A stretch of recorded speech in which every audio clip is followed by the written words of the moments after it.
Hello. Howdy, everybody. We are back. Welcome. Today, we're going to be reading Beelzebub's tales to his grandson. Oh, wait, where am I supposed to be? Let me just knock that. Oh, God. Spoiler alert. Spoiler alert. Okay. We are back. Chapter 30, Beelzebub's tales to his grandson. Let's go. Please support the channel. One-time donation via PayPal or Ko-fi. Subscription via Ko-fi as well, or become a YouTube member if you want to subscribe. Get some neat bonuses, but oh my god, we've got a big one today. Oof, this is like an 80-page chapter, so I'm gonna power through this. We're gonna see how far we actually get through. And ooh. Marshall S. Terrace is here. Tyler Courtney is also in the chat. And congratulations on the 6,000 subs. Yeah, thank you. Thank you very much, bro. Thank you very much. We started at the bottom and now we're here. Just grinding, just pure grinding and praying to the goddess Algorithmy. But nonetheless, I'm dreading this. This is going to be like an endurance exercise. I remember there's the Navy SEALs. When the Navy SEALs have to do endurance exercises, they do that thing where it's like, they were interviewing one guy once, and it's like, they put us all in the water for like 24 hours or something. They just take them out into the ocean and just drop them there, and the guys sit in a boat and just watch them float, and they have to tread water for 24 hours. And he said it's like grueling. It is the most grueling thing imaginable, and the guys who fail are always the guys who ask, how long? How long's left? How's long? And then they say, like, you got another 8 hours, and they just die. Whereas it's the guys who are hyped who are just like, just last one more minute. Just last one more minute. They're the guys who always, just that one extra minute. They just live from moment to moment. So we're going to have to do that with this. With this chapter, we're going to live from moment to moment. Just one more page, just one more page, and we're gonna gaslight ourselves into hopefully finishing it in one. Let's go. Will says, Will Helterbrand, do you wear your hat in public? Your hat confused the hell out of me when I saw you for the first time. Then I read it and realized it wasn't what I thought, lol. No, I do not wear it out in public for obvious reasons. I mean, this is the kind of hat where half the people will high-five you, and half the people will high-five your face, so I just keep it. This is a home thing for me and the wife. It started out as just a joke. Actually, the story behind it, you want the deep lore behind this hat? I do sometimes do lectures. I used to do them way more regularly. I did lectures at the local Theosophical Society in my city. And one time they asked me to do one on, like, internal alchemy. So I got this hat, like, custom made as a joke. And I wore, like, this kind of hoodie and I had it hidden there. And I basically gave this, like, talk on, like, alchemy and, internal alchemy and the transformation and psychology of it and the process of the soul. And then at the end, I finished it off by pulling the hat out, putting it on and said, and together we can make alchemy great again. Just got, like, just for a laugh. Just for a laugh. It went down really well. It was a funny little troll moment, but that's the deep lore behind this hat. And then I was like, you know what? I could just start wearing this in videos just to continue this tradition. So that's how it became a thing. It was all just a single joke that I played on the Theosophical Society in my town. Great hat to trigger half the population, lol. Yeah, it is what it is. Now, let's start. At this place of his tales. Beelzebub became silent, and turning suddenly to his old servant Ahun. Ahun gets a mention again, who was also sitting there listening to him with the same attention as his grandson Hassien. He said, "And you, old man, are you listening to me with the same interest as our Hassien? Weren't you yourself personally with me everywhere on that planet Earth? Come on, man. And didn't you see with your own eyes and sense for yourself everything about what I'm relating to Hassien? Instead of just sitting there, open-mouthed at my tales, lol, he's just So savage. Beelzebub just savage. You also tell our favorite something. There is no getting out of it. We have got to tell him all we can about those strange three-brained beings, seeing that they have so intensely interested him. Surely you must have been interested in one aspect or another of these queer ducks. He just called us gay ducks. Well, tell us something just about that aspect. Guess we're just gay ducks. When Beelzebub had had finished speaking, Ahun, having thought a while, replied, "After your your subtly psychological tales about all these unintelligibles, how can I intrude with my tales?" Ooh, so we're getting Ahun's tales to his bros here, just like as a little abridged right in the middle of this story. And then, with an unusual seriousness and preserving the style and even entire expressions of Beelzebub himself, he continued. It's just like he's imitating. This is just pure humor here. He's just imitating Beelzebub, just trolling. Good old Ahun. Yeah, he's feisty. Tank Jones says, "Greeting everyone. Love you guys. Love you too, Tank. It is, of course, how shall I put it?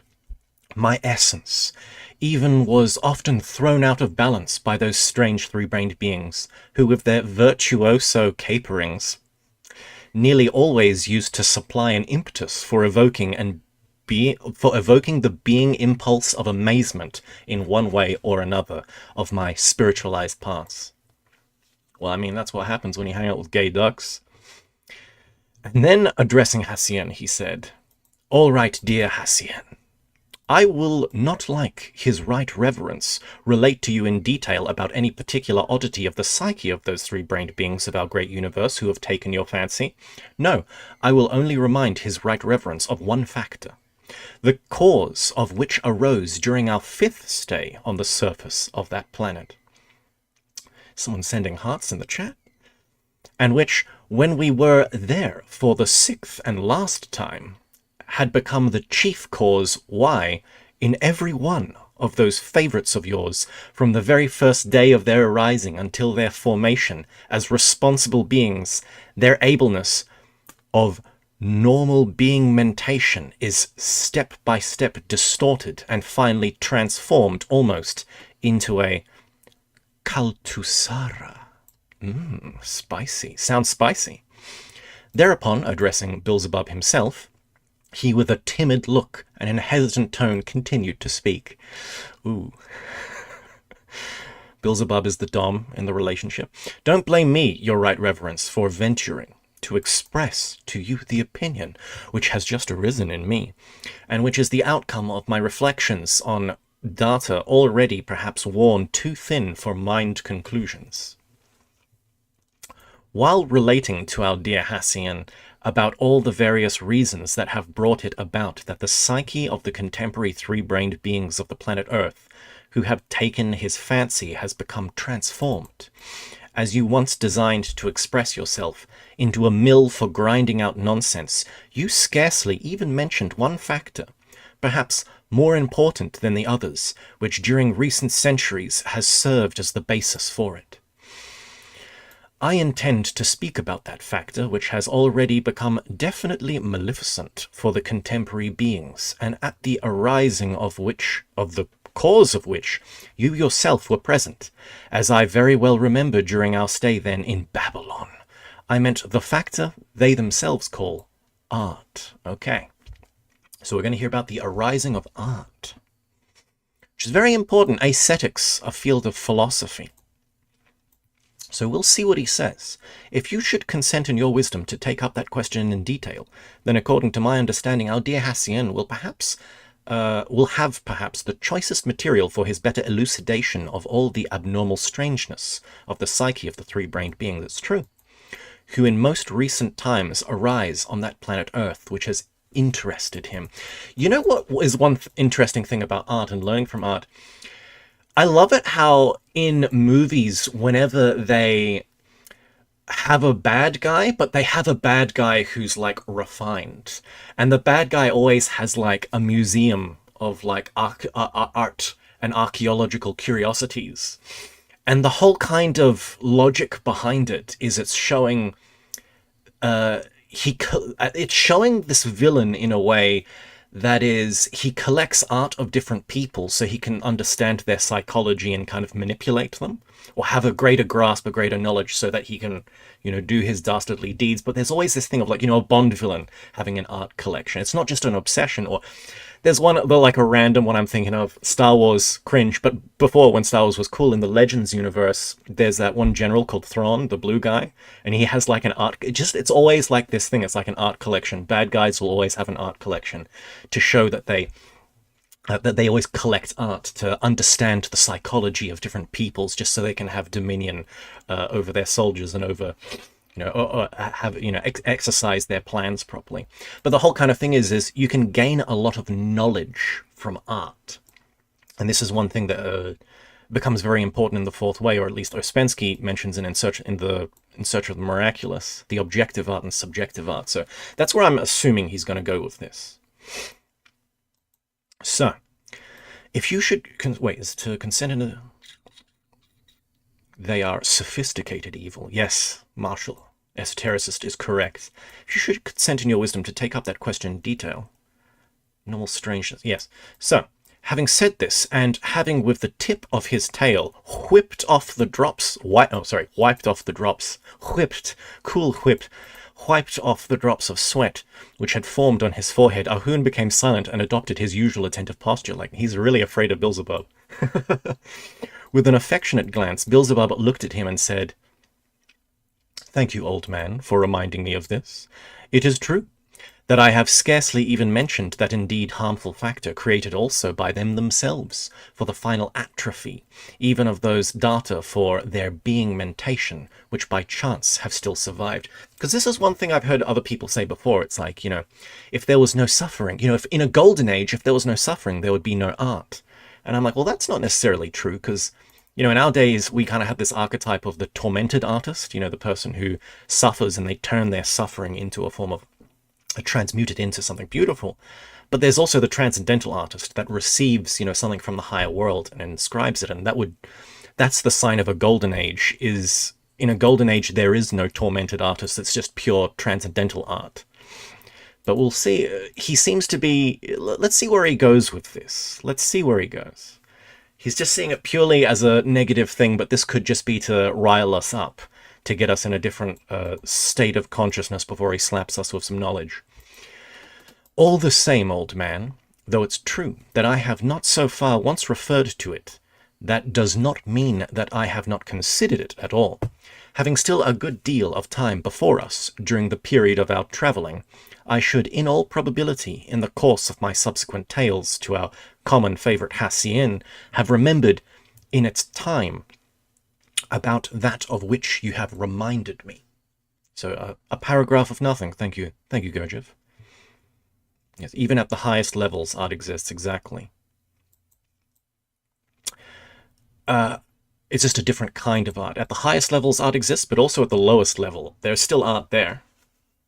The lowest level, they just tape a banana to a wall. At the highest level, they create something. They not only create beauty, but they transcendentally inscribe something from a higher state that may not even exist in the reality you live in or the dimension you live in, but it's represented to you in art, and you're able to experience it even without higher faculties. That's the beauty of transcendental art. Like a Sufi poem that talks about God, even if you're not religious, it could still impact you. However, I've got to stop getting distracted by the chat. However, perhaps it will be very opportune to speak just now about this contemporary terrestrial art, because as terrestrial art, so maybe there is a celestial art that he's going to mention. Because as you said, during our 5th stay there in person, I was really a witness to the events which gave rise to the causes of this contemporary evil, and which arose, thanks as always, to the same learned beings there who assembled in the city of Babylon, from almost the whole of the surface of that ill-fated planet. Wonder what G would have thought about AI-generated art, says Tyler. Yeah. That would have been funny. That would have been funny.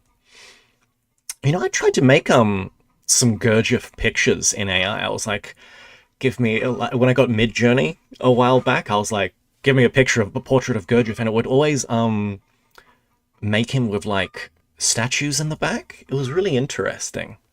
And one of the times the statues had like faces in their stomachs, and it was just like oddly esoteric. The AI's interpretation of Gurdjieff. Having said this, Beelzebub then turned to Hassien and spoke as follows.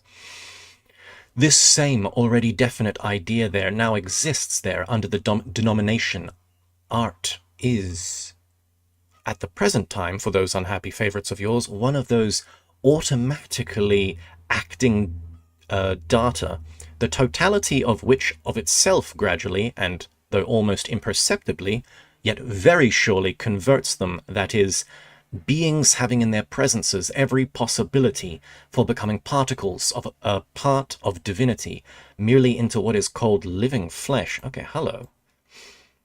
This same already definite idea then is present for the time for those unhappy favorites of yours, one of those automatically act itself gradually and through almost beings having in their presence every... Okay, so is that he's saying there are beings or energies that have a possibility of being a part of divinity, but fall into living flesh. And what does he say? For an all-round enlightenment of the question about the famous contemporary terrestrial art, and for your clear understanding of how it all came about, you must first know about two facts that occurred in the same city, Babylon, during our 5th flight in person onto the surface of that planet of yours.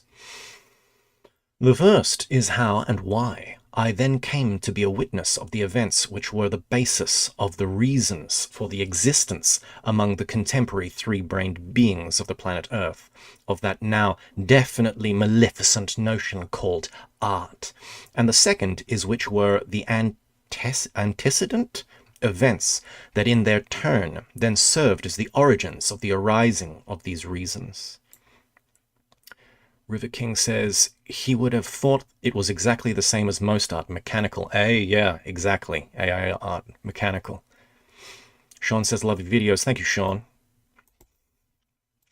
Concerning the first, I must say that during our stay then, in the city of Babylon, after the events I have already related, which occurred among always the same learned terrestrial three-brained beings assembled there from almost the whole planet, that is to say, after they had split into several independent groups and were, as I have already told you, already absorbed in a question of what is called politics, and as I intended at that time to leave Babylon and to continue my observations among the beings of the then already powerful community called Hellas.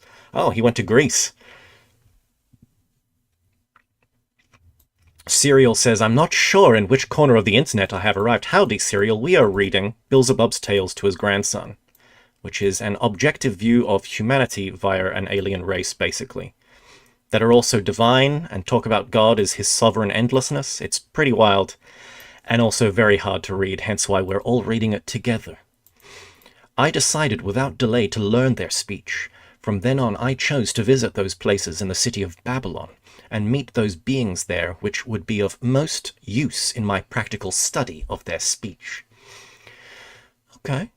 Once when I was walking in a certain street of the city of Babylon, not far from our house, I saw on a large building, which I had already many times passed, what is called, and here we go, Ukazemotra.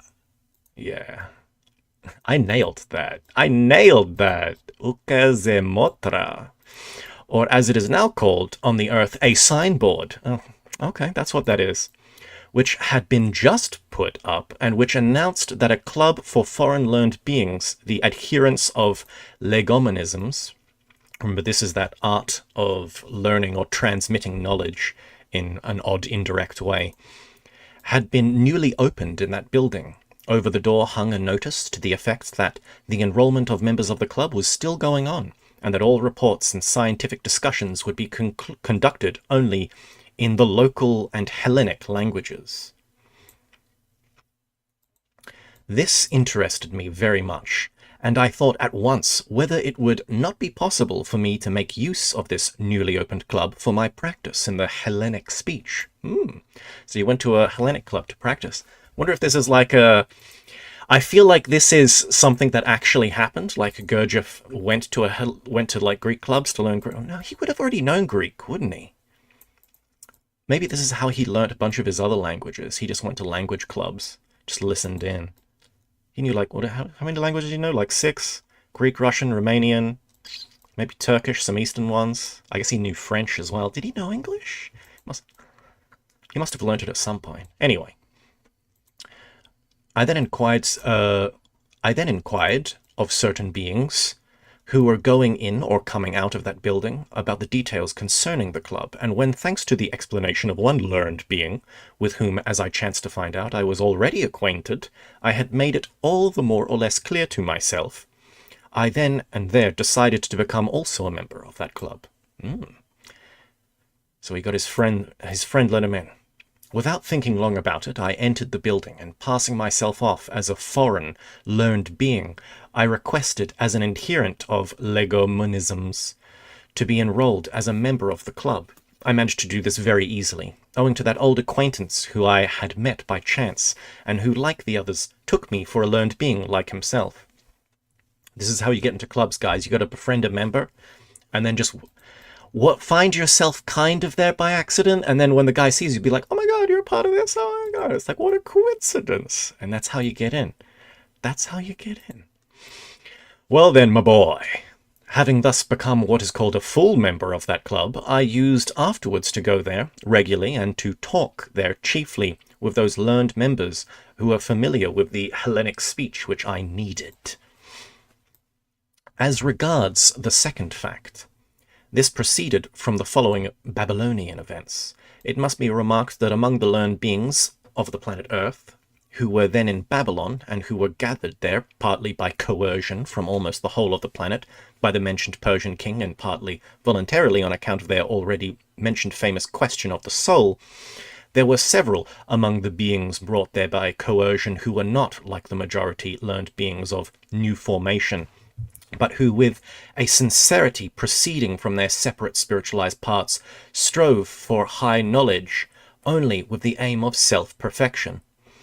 Owing to their genuine and sincere striving, to the corresponding manner of their existence, and to their being acts, these several terrestrial beings had already, even before their arrival in Babylon, been considered initiates of the first degree by those terrestrial three-brained beings, worthy to become what are called all the rights-possessing initiates according to the renewed rules of the most saintly Ashiata Shaimash. So these guys were legit initiates.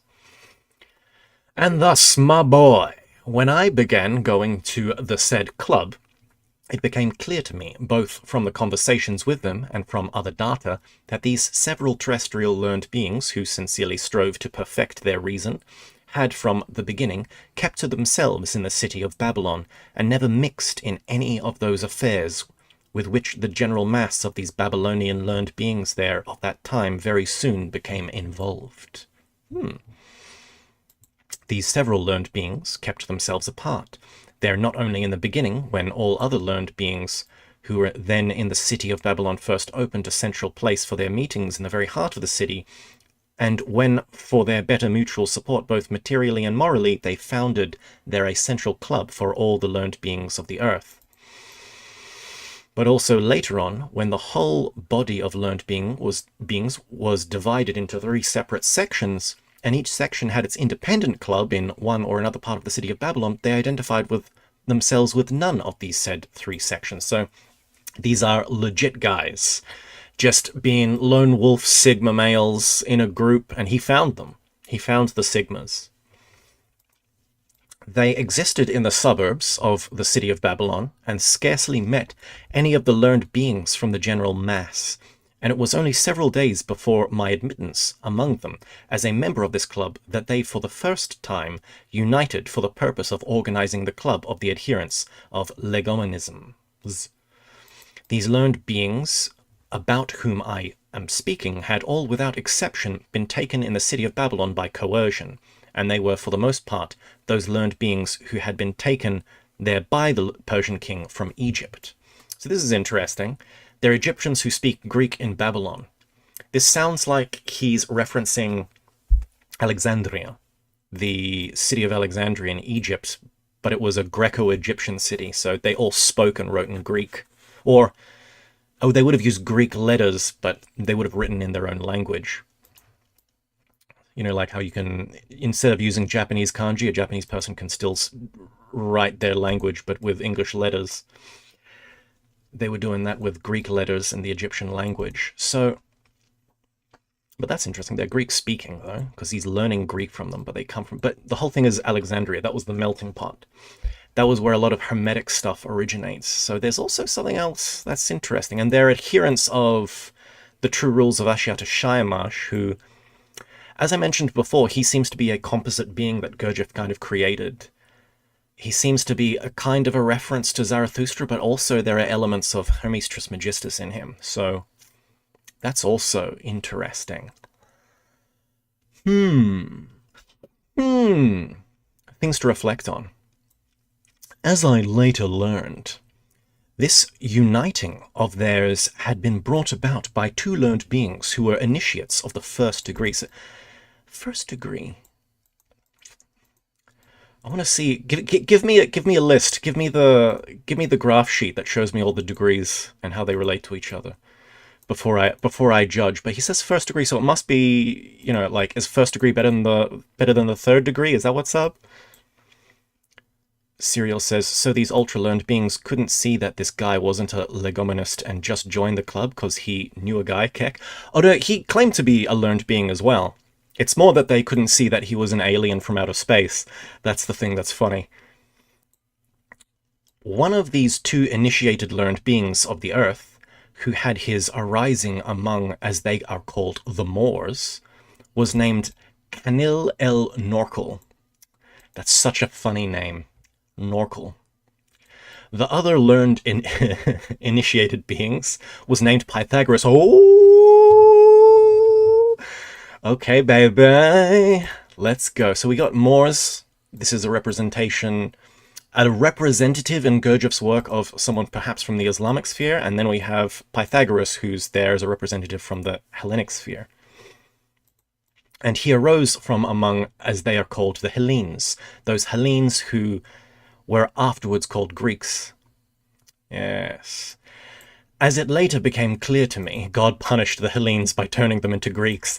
As it later became clear to me, these two learned beings happened to meet in the city of Babylon, and during what is called their Uisapagaumnian exchange of opinions, thank you Gurdjieff for an incredibly long word, that is to say, during those conversations, the theme of which was which forms of being existence of the beings can serve for the welfare of the beings of the future.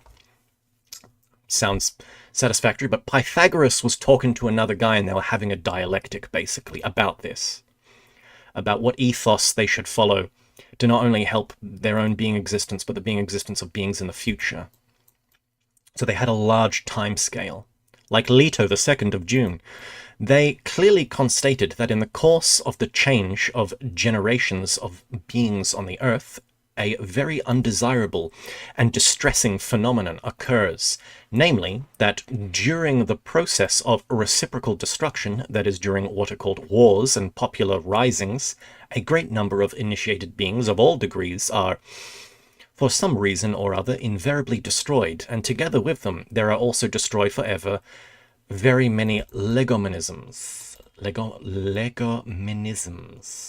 through which alone various information about former real events on the Earth is transmitted and continues to be transmitted from generation to generation. So real history is lost, and we get fake history. I love there was a Twitter post someone made once when they were just like, I can't believe the good guys won every war. It's like, yeah, yeah. Yes, the good guys did win every war. Isn't that crazy? Every war in history was won by the good guys. But so real history is obscured. Many of it is lost forever. Oh, Sean dropping $10. Thank you, Sean. Let's celebrate. I should get a shot glass here. Take a shot every time someone donates. Oh my god, I would be blazed.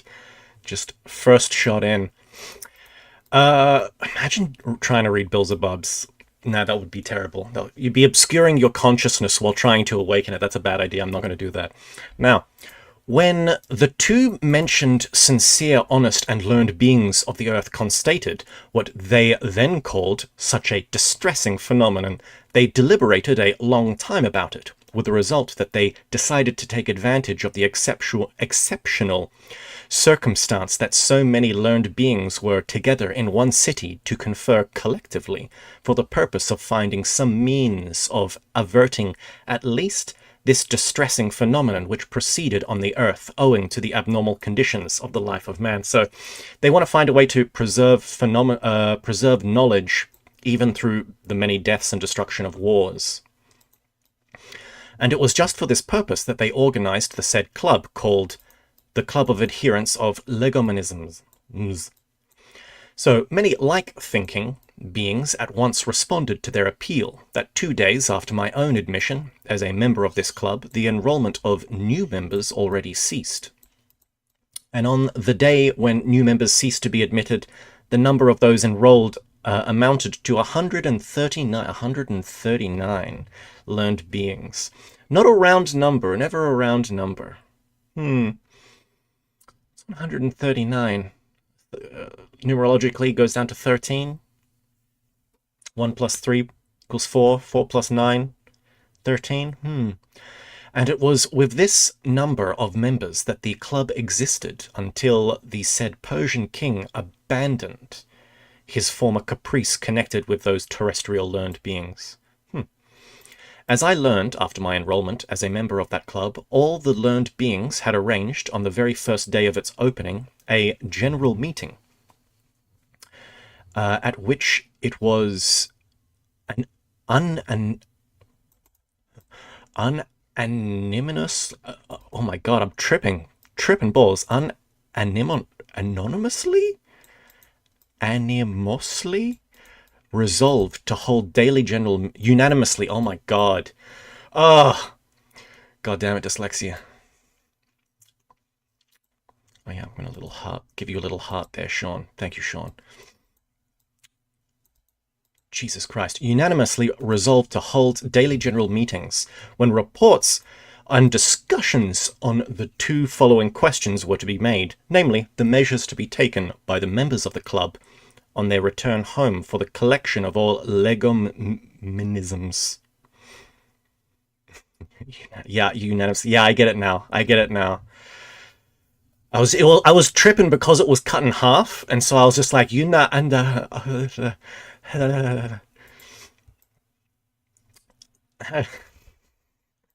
existing in their native lands, and for placing them at the disposal of the learned members of this club, which they had founded, and secondly, what was to be done in order that the legomanisms might be transmitted to remote generations by some other means than only through initiates. So another guy says, yo, yo, yo, howdy, another guy, welcome. So what have we got? We've got these guys, they are pro-legomanisms.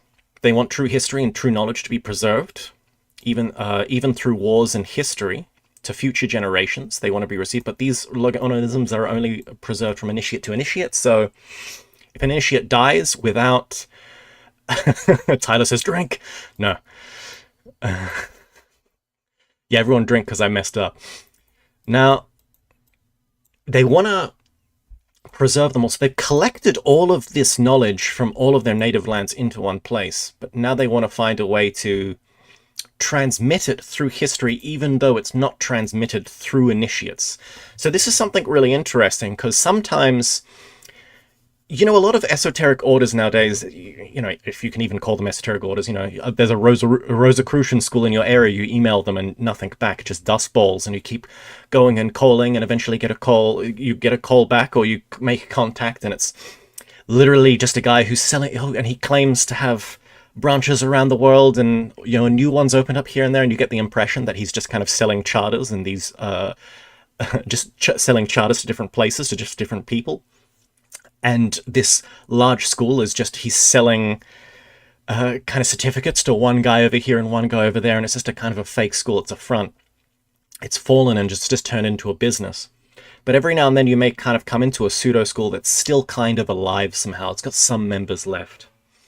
Kind of like a Lodge 49 kind of situation. Is it Lodge 43? What's that show on Amazon? But it's like, there's the situation where you may meet someone who's not kind of got it all there. He's not an initiate. He's maybe even be a dick, but he has knowledge that you don't have. And it's like, how do you slyly gain that knowledge from him? How does knowledge get transmitted through people who don't even realize that they're transmitting it? There's I'm going off on a massive tangent here, and we got a super long episode, but I'm just going to say it anyway. There's a story from Idris Shah where he talks about the little birds in prison. Have I mentioned it before on stream? Idris Shah, he talks about this guy who has a bird that's been captured. And the bird kind of sings all day, like, release me, release me. It's a beautiful little song. And the bird keeps asking, please release me. And the guy, feeling bad, is like, no, I can't release you. I can't. And the bird says, okay, well, if you're not going to release me, can you at least go to the forest and tell my friends and family what has become of me? So the guy agrees to this, and so he takes a journey into the forest where he captured this bird. And, there are other birds flapping around, and he announces that he has a message from this bird, and all the other birds gather, the relatives gather to listen to this man, and he basically tells of the bird situation, locked in this cage, and that he's, the human, he's going to keep him there because he likes his singing. And all the birds are shocked and gasp, and one bird even dies from shock. And he notices this. And then when the man gets home, he goes to the little bird in his cage and he tells me, yeah, I told your friends and family home, there was this one bird. He was even so shocked he died. And I'm hearing this, that little bird itself in shock and in sorrow dies on the spot and collapses at death. And the guy's like, oh, what? So he takes the little bird corpse out and he's like, well, whatever. And he puts it on the windowsill, turns around, and as he walks away, the bird comes back to life and flies off and flies into a tree. And before it flies off finally, it turns around and sings to the man and says, thank you for releasing me. Because you are my liberator, I'll tell you how I escaped.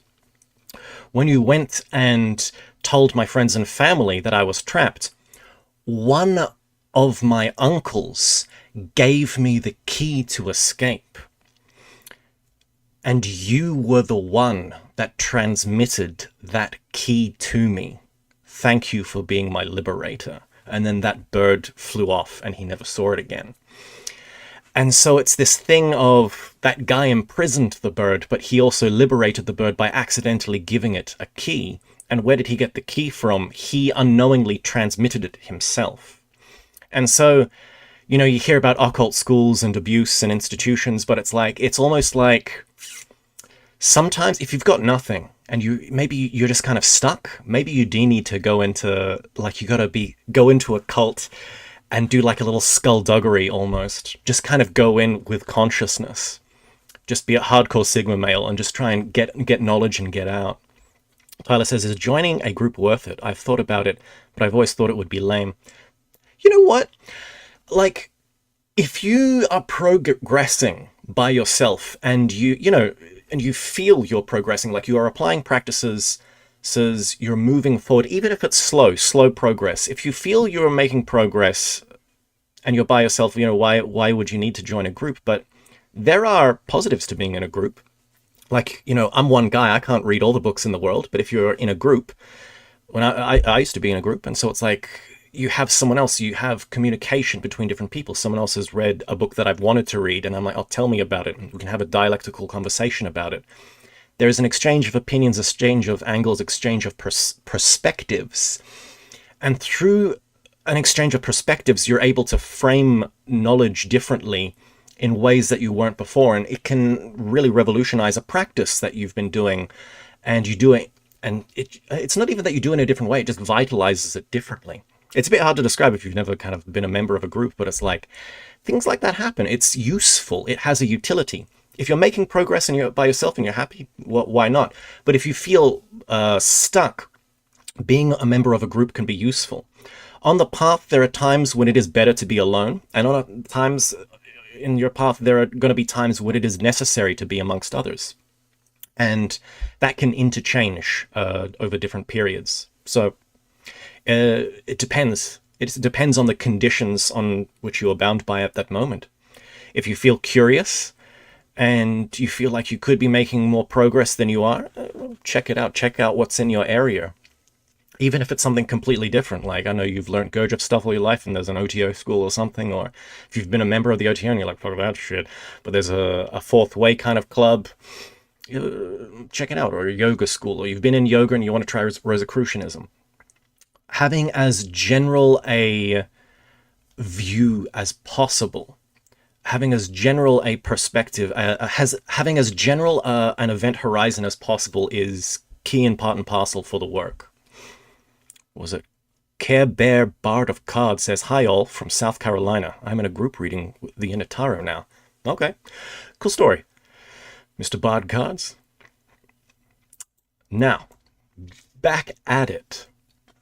So, before my enrollment as a member of the club, a great variety of reports and discussions concerning these two mentioned questions had already proceeded at that general meeting of theirs, and on the day of my entry a great deal was said on the question, how to obtain the participation in the main task of the club of initiated beings, of the followers of those so-called ways, then called Onanjik.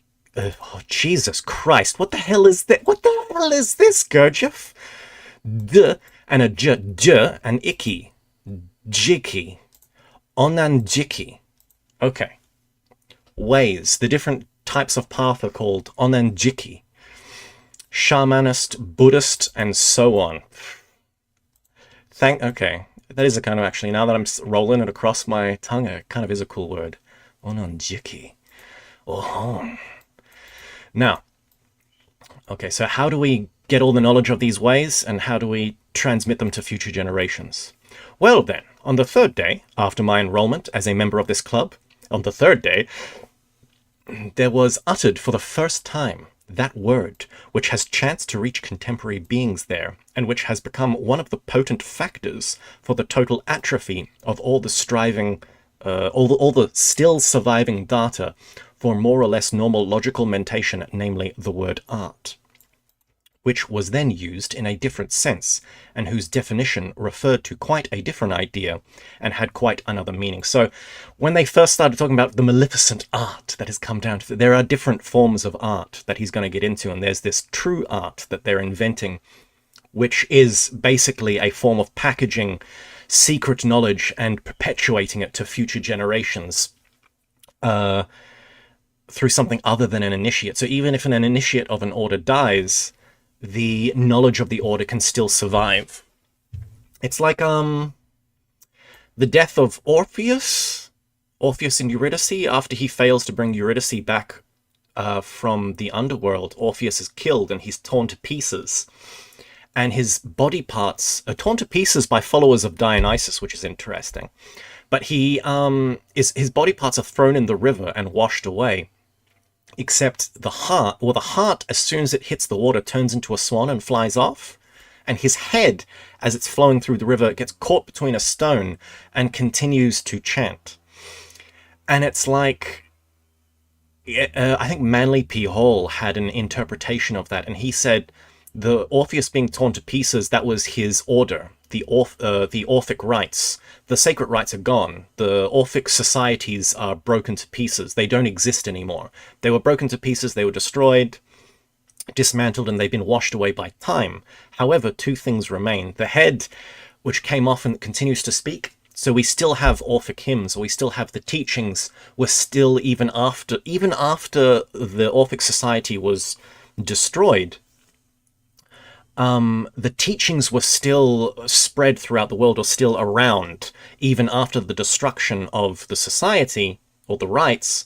And even then, the heart of the rites was transformed and still lived on in a higher form, which may not reach man, but the core of the mysteries cannot be destroyed. Hence why it was transformed into a swan. So there's interesting kind of teachings like that embedded in mythology. Now, this word was uttered in the following circumstances. On the day when the word art was used for the first time and its real idea and exact meaning were established among the other reporters, there stepped forward a Chaldean, learned being, very well known in those times, named Aksharpanziar. Hey, I got that pretty good. You got to admit, I got that pretty good. Who was then also a member of the club for legomenists. As the report of that already very aged Chaldean learned being, the great Aksharpanziar, was then the origin for all the further events connected with this same contemporary art there.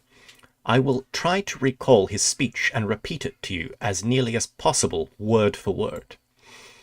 He then said as follows.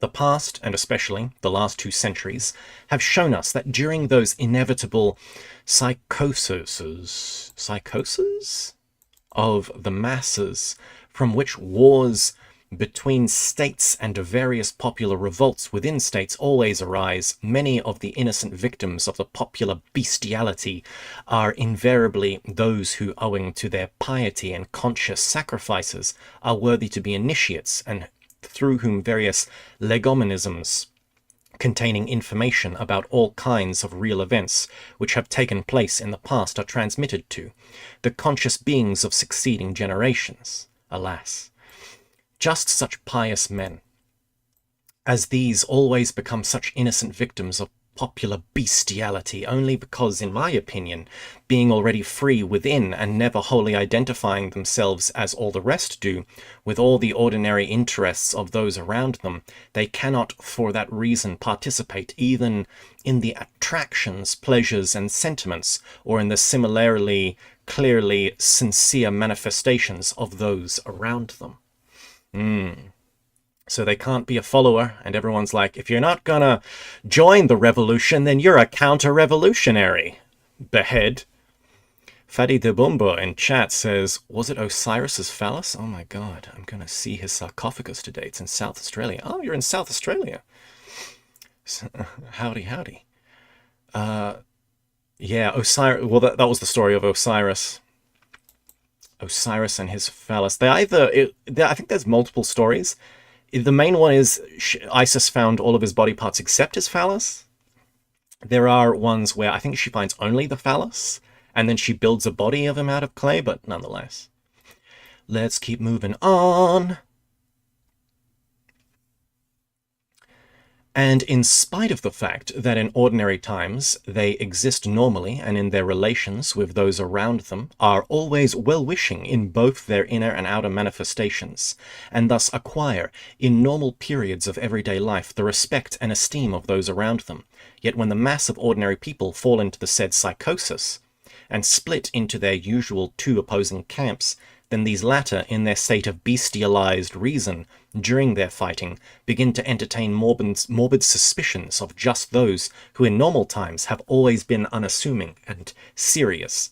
And then if it should happen that the attention of those under this psychosis should rest a little longer on these exceptional men, they no longer have any doubt whatever that these serious and outwardly always quiet men have undoubtedly, also in normal times, been nothing more nor less than the spies of their present enemies and foes. Many such cases. With their diseased reasons, these bestial men categorically conclude that the previous seriousness and quietness of such men were nothing else but simply what are called secrecy and duplicity. Martial esotericist says these pious initiates do not want to join the Dionysian frenzy and the chaos of the masses, the rabble, and are consumed just as Orpheus was. Yeah, basically.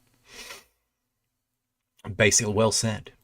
And the result of the psychopathic conclusions of these bestialized men of one or the other hostile party is that without any remorse of conscience whatever, they put these serious and quiet men to death.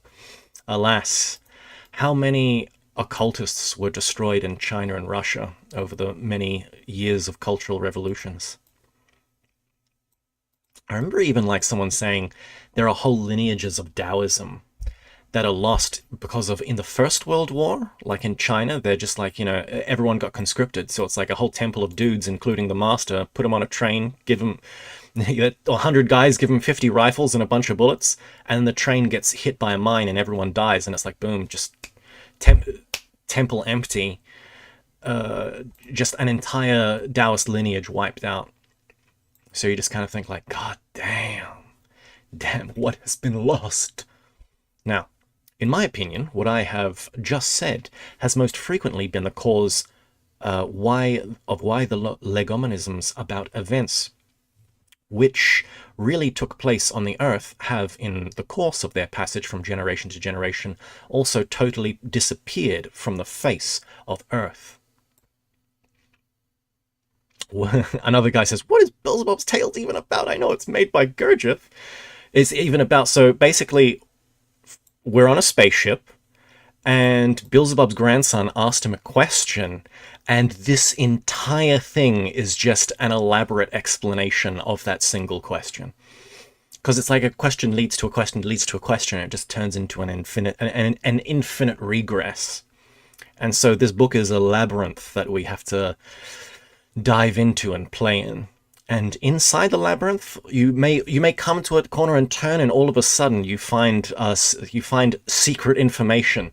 There's real esoteric knowledge to be found in different parts of this labyrinth. So we gotta be conscious as we move through these halls. Now, well then, no my boy though, no my boy. Well then, my highly esteemed colleagues.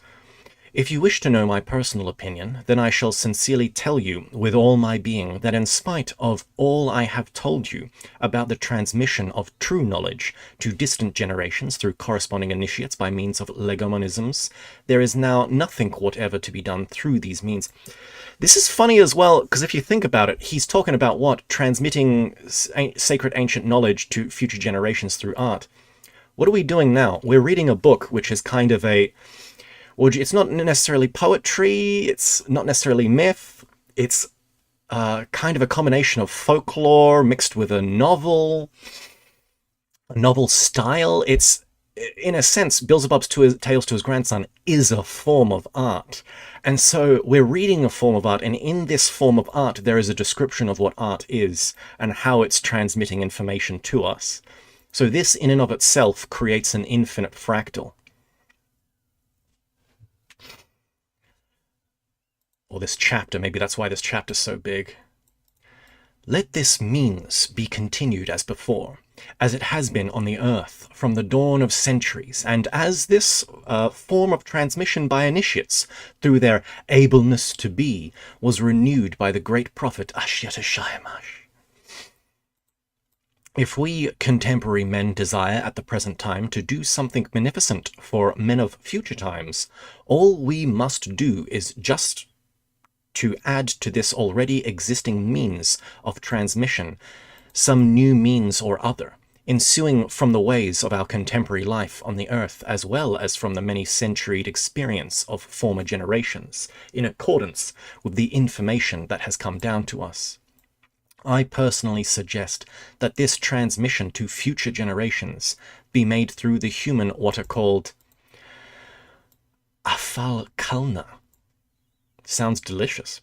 That is, through various productions of man's hands which have entered into use in the daily life of the people, and also through human sold jinora. I love that guy. That is, through various procedures and ceremonies which have already been established for centuries, in the social and family life of people, and which automatically pass from generation to generation. So things that we create with our hands could be anything from pottery to architecture to even the taro. I like using the taro as this example. And then the soul, so that's afalkalna, things that we make with our hands that have esoteric knowledge embedded in them. And then soljenocha,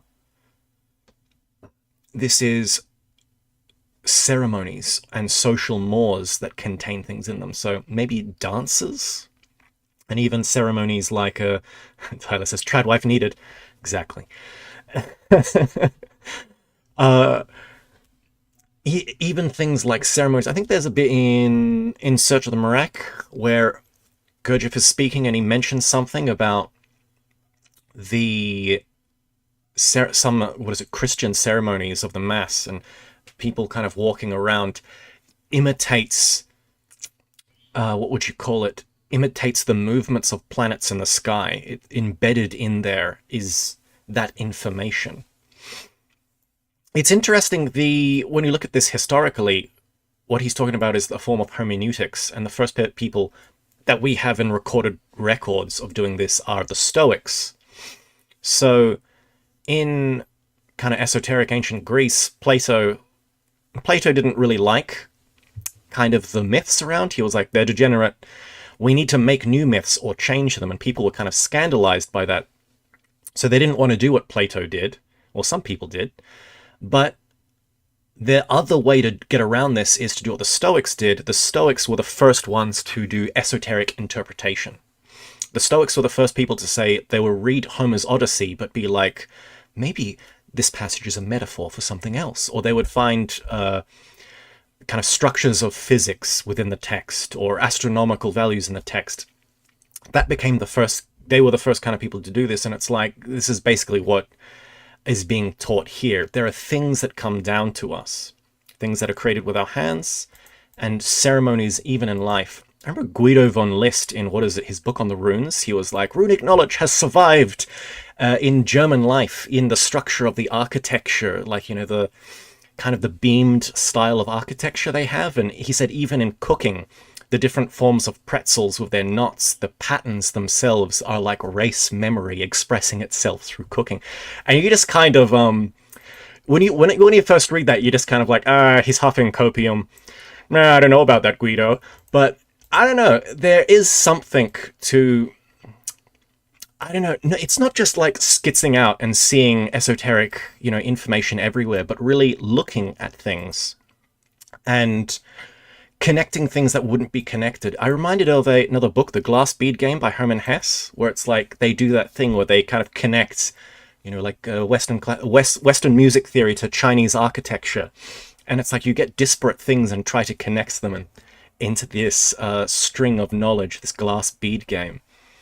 There's something, it's very esoteric, there's something here that's being done that's important, at least for us esoterics, us occult philosophers. We need to understand this way of thinking. It's not that we need to follow this to the exact and be fundamentalist. It's not what is said, it's how we think. Not what is thought, but how we think. This process of thinking that's important. So through various procedures and ceremonies, which have already been established for centuries in the social and family life of people, and which automatically pass from generation to generation. Okay, so either these human afalkalna themselves, and in particular those which are made of lasting materials. Remember, like in ancient times, in medieval Renaissance Europe, all of the paintings and art, the paints they used were deliberately made to try and last as long as possible. Whereas nowadays, we've kind of lost that technology, and the paints we use, within 10 years, the picture is sun damaged and loses all of its color. So lasting materials is also key here. Will survive for various reasons, will be handed down to men of distant generations, or copies of them will pass down from generation to generation. So even the copies are of value, thanks to this property, which is rooted in the essence of man, of giving out as one's own, after having changed some minor detail, one or another, of the productions of man, which have reached them from long past epochs. In regard to the human soul genoa, as for instance various mysteries, religious ceremonies, family and social customs, religious and popular dances. So this is the Solzhenitsyn, the second one. These are things that pass to us. So little folk rites and things like that have, dancing around the maypole has some kind of esoteric value to it. Spinning around a center, dancing around the maypole, and then you see what do people do in Mecca? They all dance around the black cube. There's, like a magnetic vortex. There's some esoteric value there, and so on.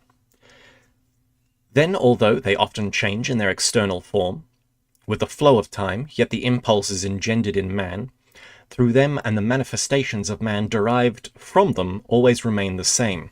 And thus, by placing the various useful information and true knowledge, we have already attained within the inner factors, which engender these impulses, and these useful manifestations, we can fully count on their reaching our very remote descendants. Some of whom will decipher them and thereby enable all the rest to utilize them for their good. So we need schizophrenic people to look at art and pull out as much as they can. Now, we need to be able to look at art in a way of seeing without prejudice, but with a whole bunch of being data, and to pull out of it as much as we can. The question now is only this: by what means can such a transmission through the various human afalkalna and solgenoa, as I have described, be actualized? I personally suggest that this be done through universal law called the law of sevenfoldness. Okay, we're going to get a breakdown of the law of seven here. The law of sevenfoldness exists on the earth and will exist forever and in everything. For instance, in accordance with this law, there are, in the white ray, 7 independent colors in every definite sound. 7 independent colors. In every definite sound, there are 7 independent tones. In every state of man, 7 different independent sensations. Further, every definite form can be made up of only 7 different dimensions. 7 dimensions? Ooh, Theosophy mentioned. Every weight remains at rest on the earth only thanks to 7 reciprocal thrusts, and so on. Well then, of the knowledge now existing, which we have personally attained, or which has reached us from times past, just that knowledge, which we shall agree is useful for our remote descendants, must be indicated in some way or other in the said human afalkalna and solgenoa, so that in the future it may be perceived by the pure reason of man by means of this great universal law. This is very interesting. It's very interesting. I repeat that the law of sevenfoldness will exist on the earth as long as the universe exists, and it will be seen and understood by men in all times as long as human thought exists on the earth. And it can, therefore, boldly be said that the knowledge indicated in this manner in the mentioned productions will exist also forever on earth. And as regards the method itself, that is to say, the mode of transmission through this law, in my opinion, can be actualized in the following way. Let's pay attention. In all the productions which we shall intentionally create on the basis of this law for the purpose of transmitting to remote generations, we shall intentionally introduce certain also lawful inexactitudes. Inexactitudes. As this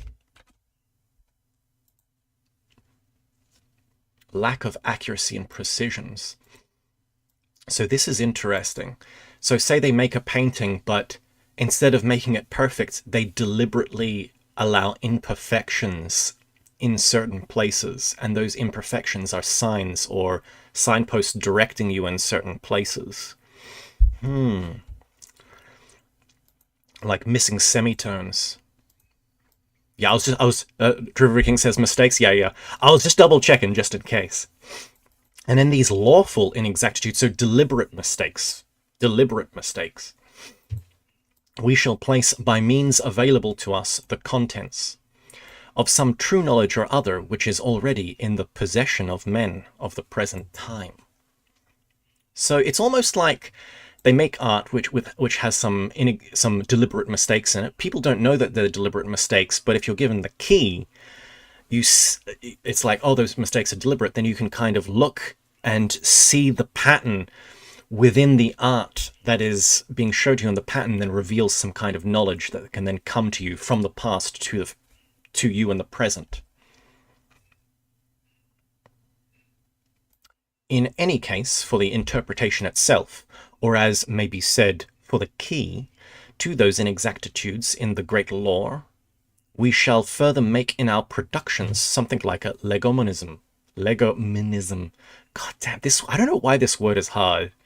Like, I've read it a bunch of times, but every now and then, every time I come to it, I like sweat a little. Legomenism.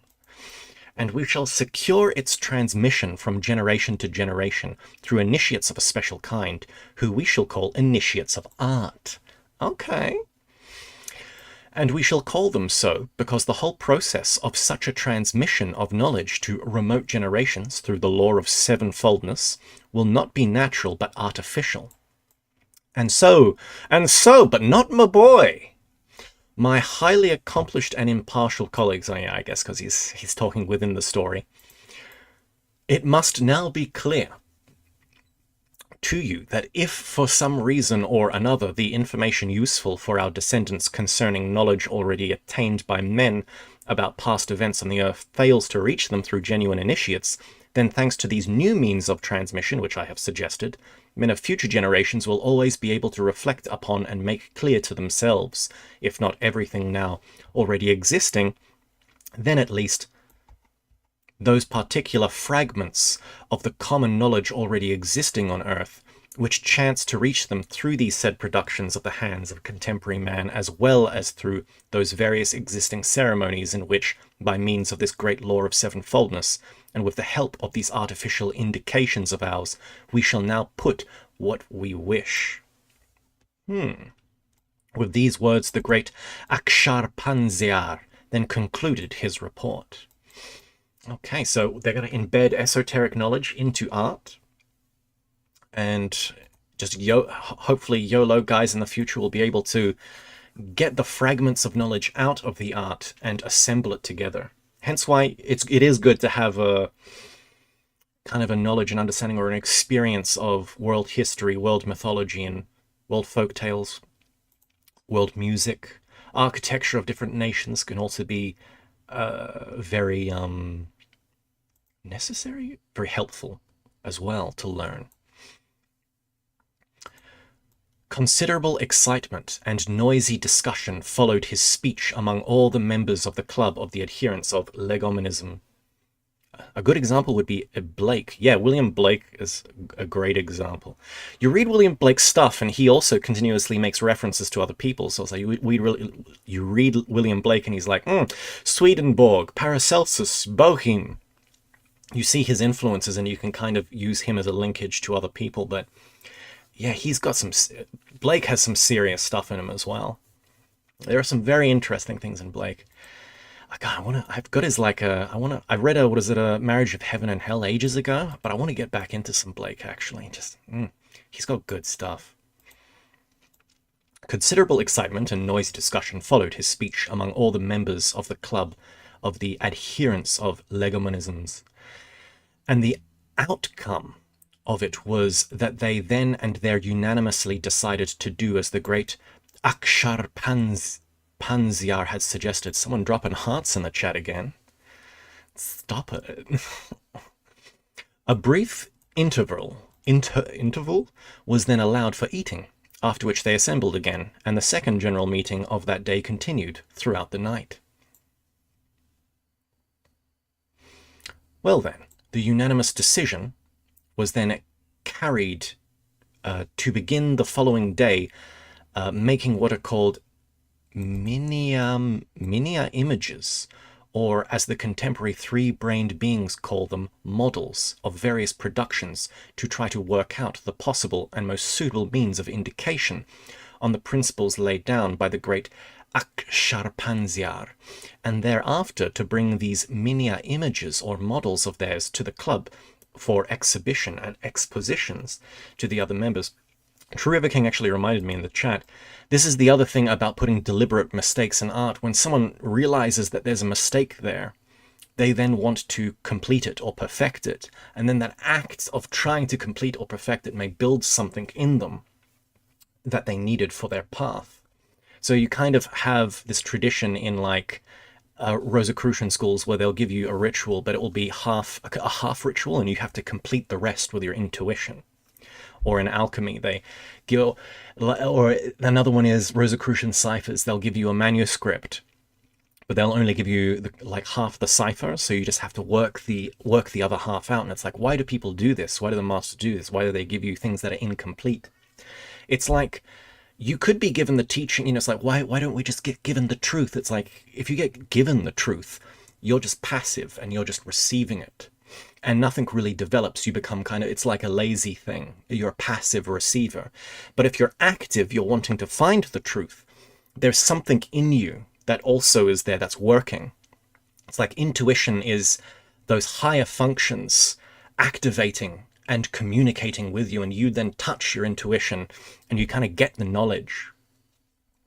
And it's like, if you don't do that actively, you don't develop that intuition, you're just kind of sitting there receiving passively knowledge.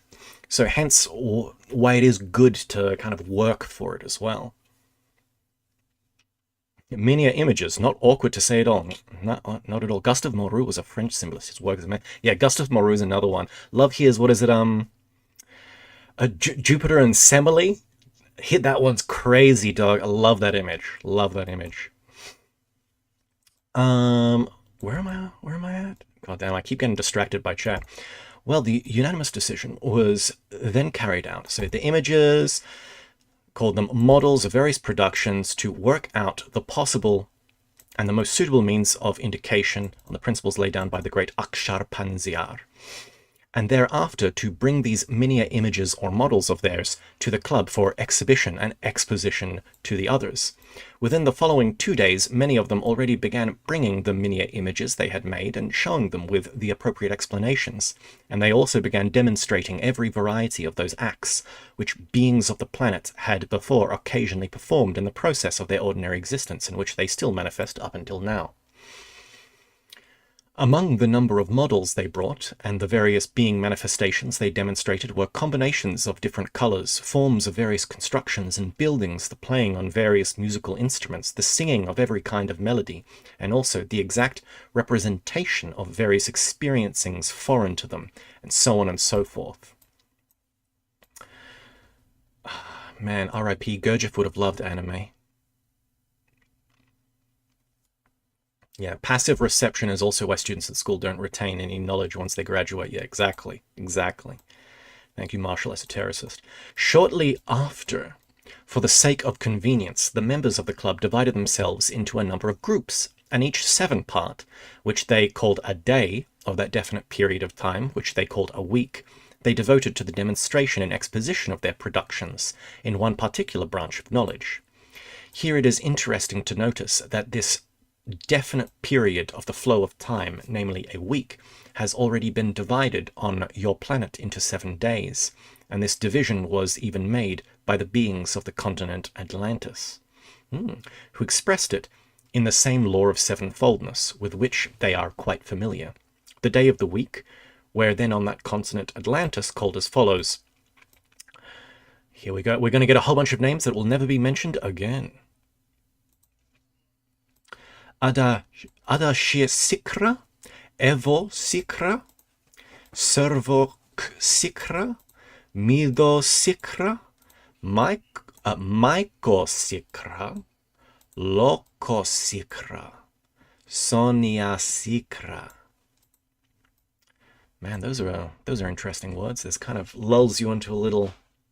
Wonder if these are hypnotic kind of things that you can use to push you into a kind of a trance state. These names were changed there many times, and at present, the beings there named these days of the week thus: Monday, Tuesday, Wednesday, Thursday, Friday, Saturday, and Sunday. Well then, as I have already told you, they then devoted each day of the week to the production of one or another specialty, either of their hands or some other form of consciously designed being manifestation. Namely, Mondays they devoted to the first group, and this day was called the Day of Religious and Civil Ceremonies. You know who uses this principle really well? I would actually say Frank Herbert in Dune, the Bene Gesserit, or how he describes the Bene Gesserit transmitting knowledge to each other, is crazy, is amazing. It's just like, it's so good. It's going to take too long to describe. I'm going to go off topic, so I'll keep moving forward. Tuesdays were given over to the second group and was called the Day of Architecture. Wednesday was called the day, so Monday was Monday, the day religious civil ceremonies. Tuesday, the Day of Architecture, great stuff. Let's look.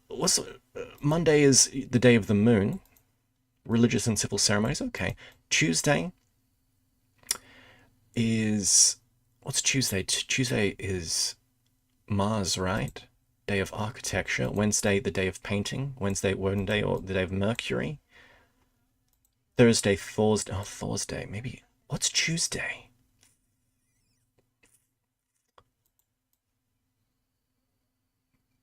Bugger! I got my planetary days of the week. I got to get back to my planetary magic.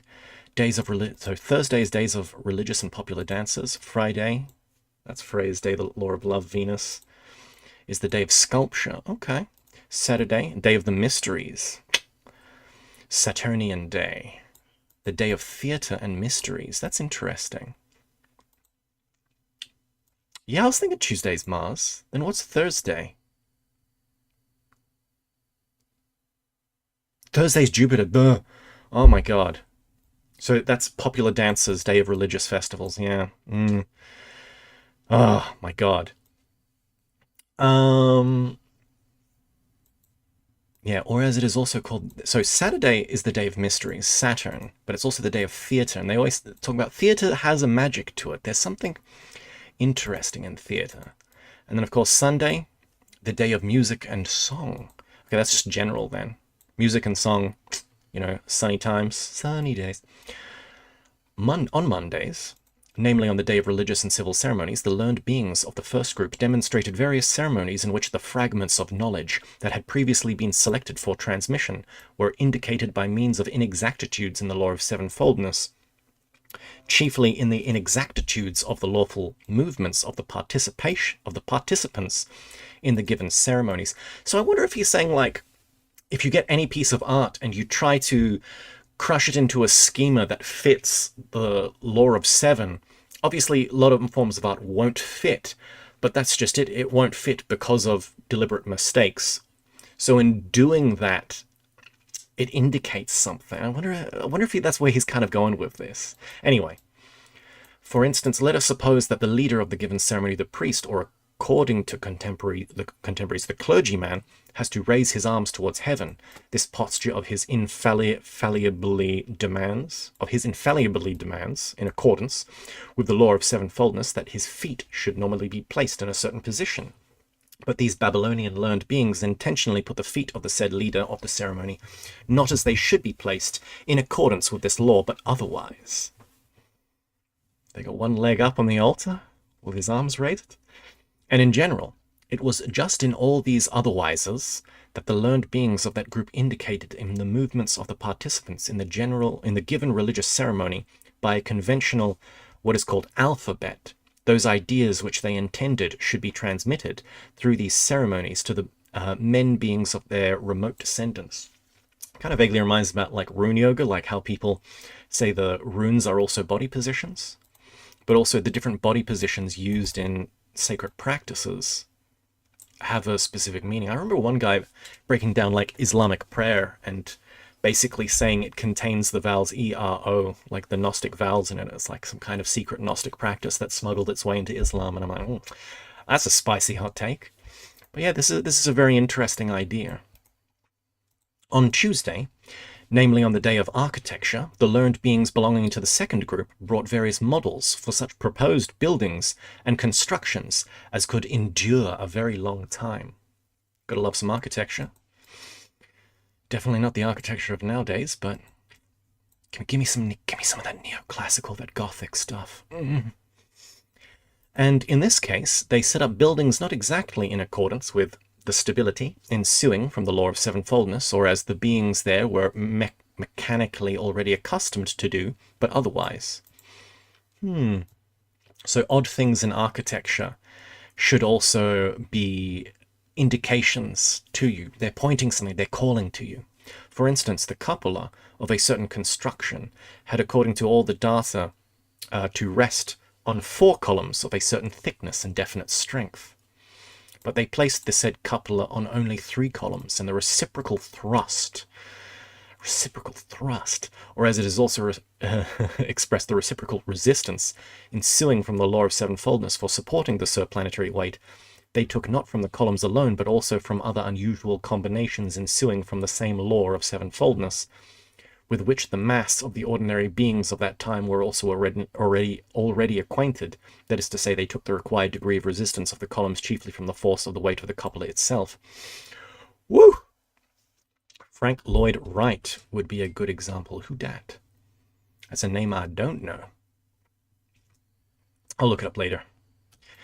Or, still another example, a certain stone, according to all the data established, there both mechanically from long centuried practice and also, thanks to the fully conscious calculations of certain beings with reason there, ought infallibly to have its definite strength corresponding to a certain power of resistance, but they infallibly made and placed this cornerstone so that it did not correspond at all to the mentioned data, but the strength and power of resistance for the support of the superimposed weight required on the basis of the law of sevenfoldness they took from the setting of the lower stones, which in their turn they did not lay according to the established custom, but again they based their calculations on the manner of laying the still lower stones, and so on. Oh, whoops, sorry, I didn't go down low enough. That is, yeah, that's very interesting, very, very interesting. So it's interesting, symbols like this would be contained in architecture, but I guess also in Freemasonry it would come down. A lot of stuff would come down. So interesting.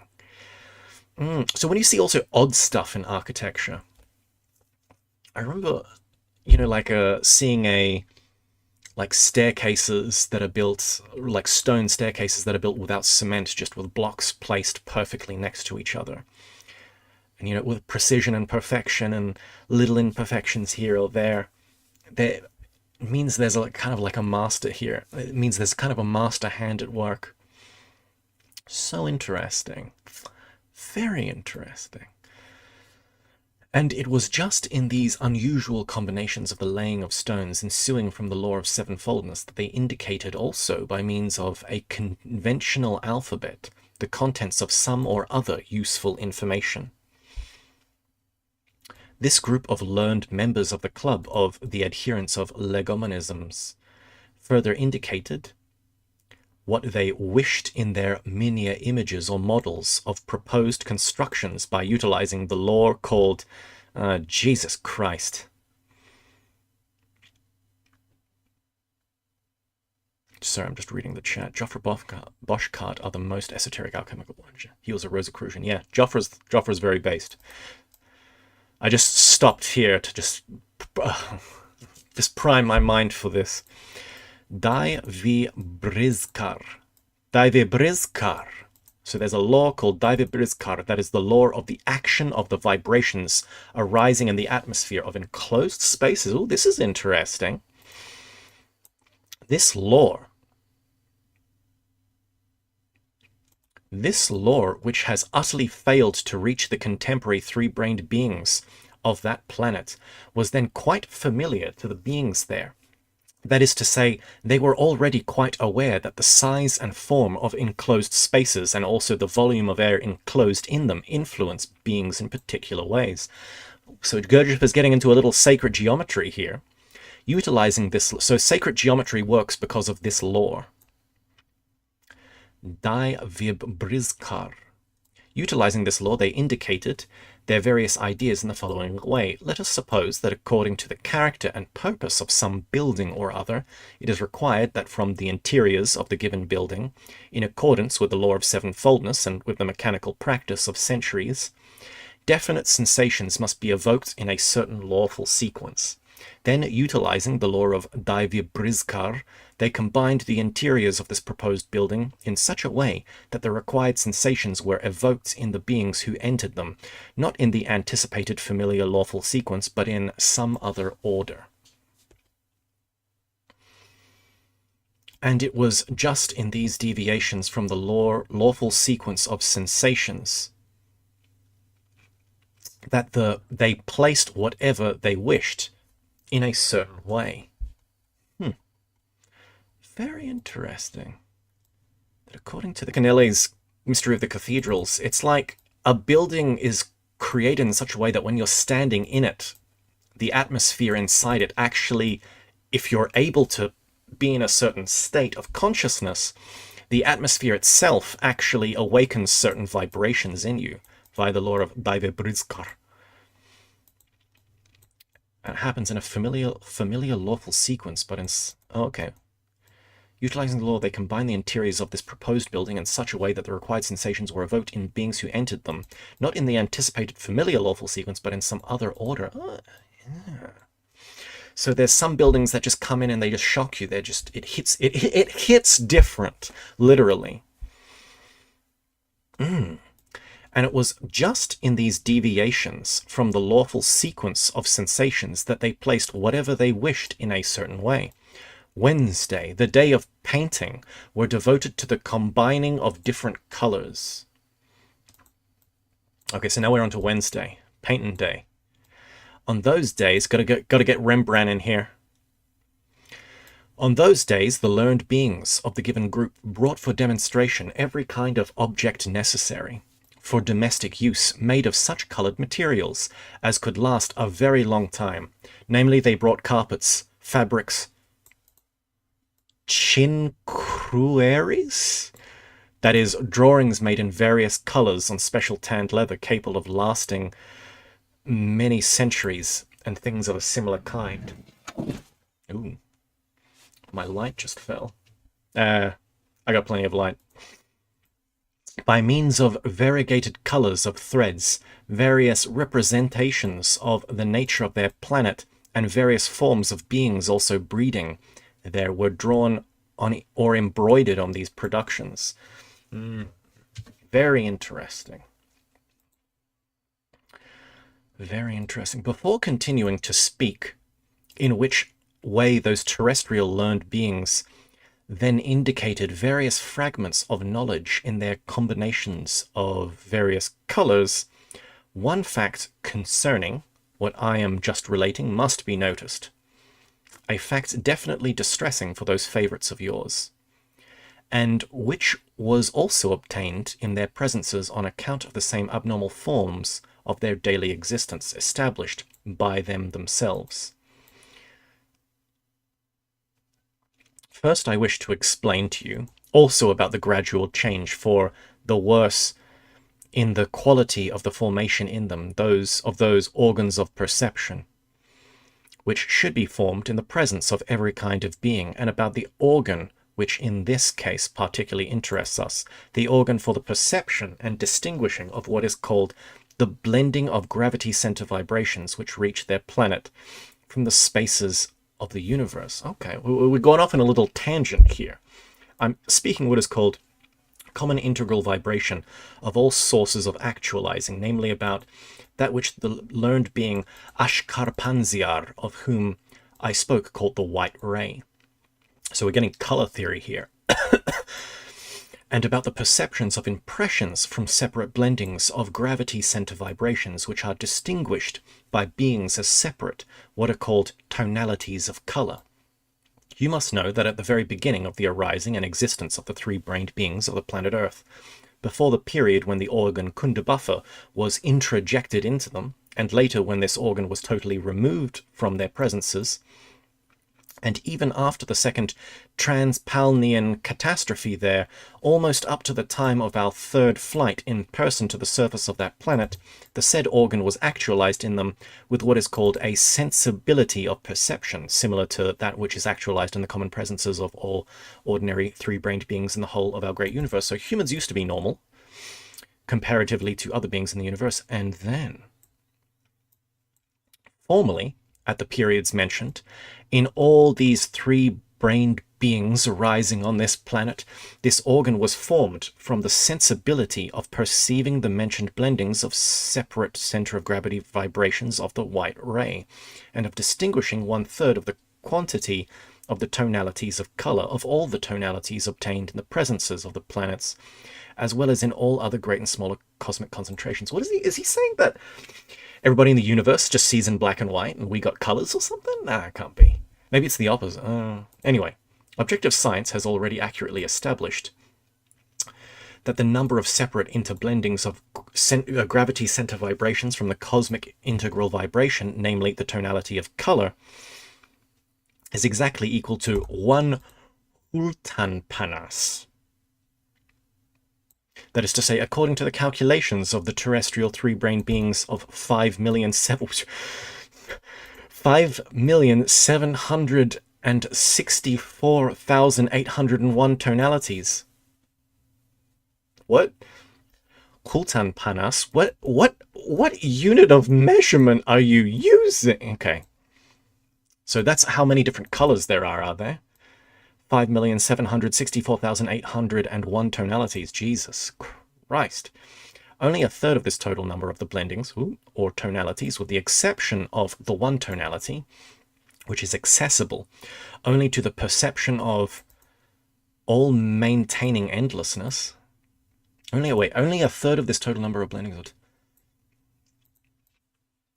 Okay, that is to say 1,921,600 tonalities perceived by the beings as differences of color can be perceived by all the ordinary beings on whatever planet of the great universe. Okay, so there's all these different tonalities, but different beings in the universe can only perceive 1/3 of them. But three-brained beings on our planet, how many can we perceive? But if the three-brained beings complete the perfecting of their highest part, their perceiving organ visibly thereby acquires the sensibility of what is called uloestesnoknian sight. Okay. I'm not trying that one again.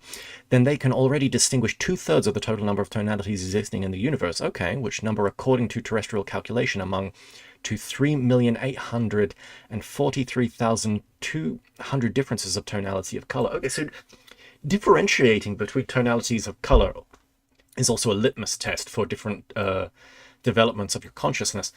What is that whole thing about, like, women seeing more color than men? It's like, oh, it's purple. No, it's not purple. Oh, it's kind of pinky. It's magenta, darling. It's like women perceiving more. Does that mean women have like a slightly, they're closer to the Ulu Estesnoknian site than men? Is that what you're saying, Gurdjieff? And only those three-brained beings who perfect their highest being part to the state of what is called God damn it, Gurdjieff! Ishk-Mech become able to perceive and distinguish all the mentioned number of blendings and tonalities, with the exception of that one tonality, which, as I have already told you, is accessible to the perception only of all maintaining creator.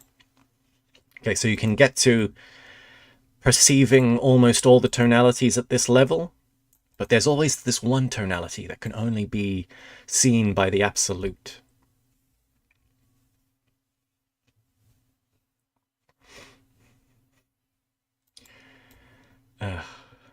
Bardcard says, this is where my ADD makes me reread that 5 times in a row, lol. Thank you for moving us through this. Yeah. Although I intend to explain to you in detail in the future, and why in the presences of the Insapalnian cosmic concentrations, every kind of definite formation acquires the property from evolving and involving processes of producing various effects upon the mentioned organ of the beings. Nevertheless, I do not consider it superfluous to touch upon this question also now. Whew. Oh, we got a sum of digits. Thank you, Tyler. I'll read that later. It is necessary to say, first of all, that according to the complete result of the fundamental cosmic law of the holy Heptaparaplashinok, that is, that cosmic law which was called by the three-brained beings of the planet Earth of the mentioned Babylonian period the law of sevenfoldness. The common integral vibration, like all the already definitized cosmic formations, is formed and consists of 7 what are called complexes of results, or as it is also sometimes said, of 7 classes of vibrations, of those cosmic sources, the arising and further action of each of which also arise and depend on 7 others, which in their turn arise and depend on 7 further ones, and so on, right up to the first most wholly unique 7 propertied vibration issuing from the most holy prime source. And altogether they compose the common integral vibration of all the sources of the actualizing of everything existing in the whole of the universe. And thanks to the transformations of these later, they afterwards actualize in the presence of the cosmic insalpalnian concentrations the said number of the various tonalities of color. So in the same way that color issues, all color issues from white light, like white light is a synthesis of all the tonalities, via the law of sevenfoldness, the entire universe issues out of the holy prime source. There's some, I think that in this he has condensed some mystery of light and the law of creation. Oh, that was a thing to read through, though. I don't know if I want to read through that again. But that's if you're interested in light and color theory, or if you have interested in the mysteries of light and seeing things as light is awakening, that might be a passage you want to read and reread. And there's definitely something in there. And as regards the details of the most wholly unique 7 propertied vibrations, you will understand them only when, as I have already many times promised you, I shall have explained to you in detail and in its proper time all the most great fundamental laws of world creation and world maintenance. And that's what he's going to get to in Planet Purgatory chapter. Oof. And meanwhile, concerning the given case, you ought to know that when this said common integral vibration, that is what the terrestrial three-brained beings call the white ray, also reminds me of, like, you know, Alice Bailey talking about the rays. It's like, this is Gurdjieff's take on the rays.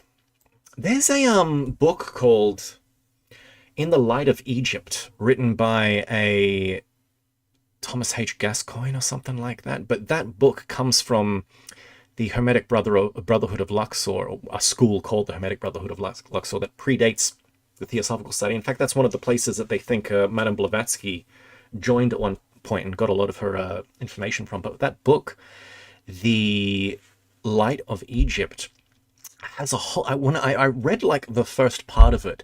There's a whole bunch of stuff on cosmic rays and light. And while I was reading it, I was just remember thinking, like, man, this sounds so much like Gurdjieff. And it would have been around, that book would have been around in Gurdjieff's time. So it makes me wonder if Gurdjieff read that book and introduced some of the ideas in there. But yeah, this has given me kind of those kind of vibes, if you know what I mean. I never finished Light in Egypt. I gotta get back to that one day. Anyway, enters with its presence proper to it into the spheres of possibilities, for its transformation in the presence of an Insapalnian planet. Then there proceeds also in it, just as in the case of every already definitized cosmic arising, the possibility of still further actualization, that cosmic process called Jartklom. That is, it is itself remains as a presence, but its essence, as it were, disintegrates and produces processes for evolution and involution by the separate gravity center vibrations, or its arising, and these processes are actualized thus. One of the gravity center vibrations is derived from the others and is transformed into a third, and so on. So the colors come out of the ray of light, And then the colors themselves can interchange and intermix and create new colors and process and evolve and go up and down. But all at the same time, they still have that essence within them. They still have the possibility of becoming white light again. But that process of Jatklom dissolutes and process. That chapter on Jatklom, I want to go back one day and read as well. When he goes to Saturn and they go through all that. That was so alchemical, those chapters. What was it with that guy? What was the scientist's name? Harhak? The raven dude from Saturn? Man, those chapters were wild.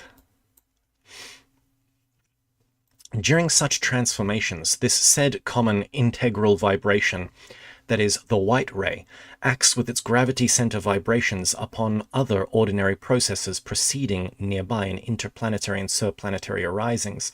So this also seems like he's saying about like cosmic rays in and of themselves. Like this really is like kind of Alice Bailey Light in Egypt vibes. And decompositions, and owing to kindred vibrations, its gravity center vibrations independently upon and in accordance with the surrounding conditions blend and become a part of the whole common presence of these definite interplanetary and subplanetary formations in which the said processes proceed. So there's this whole process going on in the universe, and what we see are objects. What we see are the end of octaves.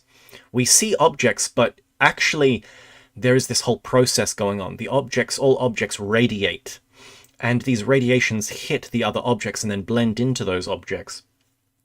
And the objects themselves are changed and transform and then radiate different energies. And then those different energies go out and strike other objects. And there's this infinite interplay, this infinite process. The world, the universe itself is this infinite musical composition. And maybe it seems bad to us. That's just because we can't hear all the notes. I think his sovereign endlessness is the only one who gets the full tune, unfortunately. But yeah, it's very interesting. Very interesting. So we need to learn to see between objects, the process that's happening in between objects, but also not just falling into the process and seeing, like believing that objects no longer exist and it's all just an illusion, it's all just a process. Yeah, it's true, there is this process, but there is this continuous arising and movement. Like, it's kind of like, look at the tree of life of the Kabbalah. Some systems just see objects existing, just the spheres, and some people just see the processes. They just see the connecting lines, whereas it's like you need to learn to see both, the connecting lines, the processes, and the spheres to get the kind of whole picture, is what I think he's kind of saying. Jarrett says, good channel, good shit, homie, keep on trucking. Thank you, Jarrett. Thank you. Will do. Now, well, my boy, we got our well, my boy, finally in this chapter, almost 2 hours in. Let's go. Just a second, I gotta just turn this goddamn light off. I have a ring light in the back. It just kind of fell over and then was just like flickering, and I'm like, ugh, giving me PTSD. Now, my boy, during the periods of my descent in person to the planet Earth, I, at first, without any conscious intention on the part of my reason, and later already quite intentionally noticed and finally definitely constated the progressive deterioration in all of them of this being organ also. What's going on in chat? And the ones who danced were seen mad by the ones who could not hear the music. Friedrich Nietzsche. Indeed. Indeed. So this is interesting. So the whole thing about this is there's this huge dance and progress going on between lights and rays, but we can't see them because the being organ that usually perceives them has degenerated or deteriorated.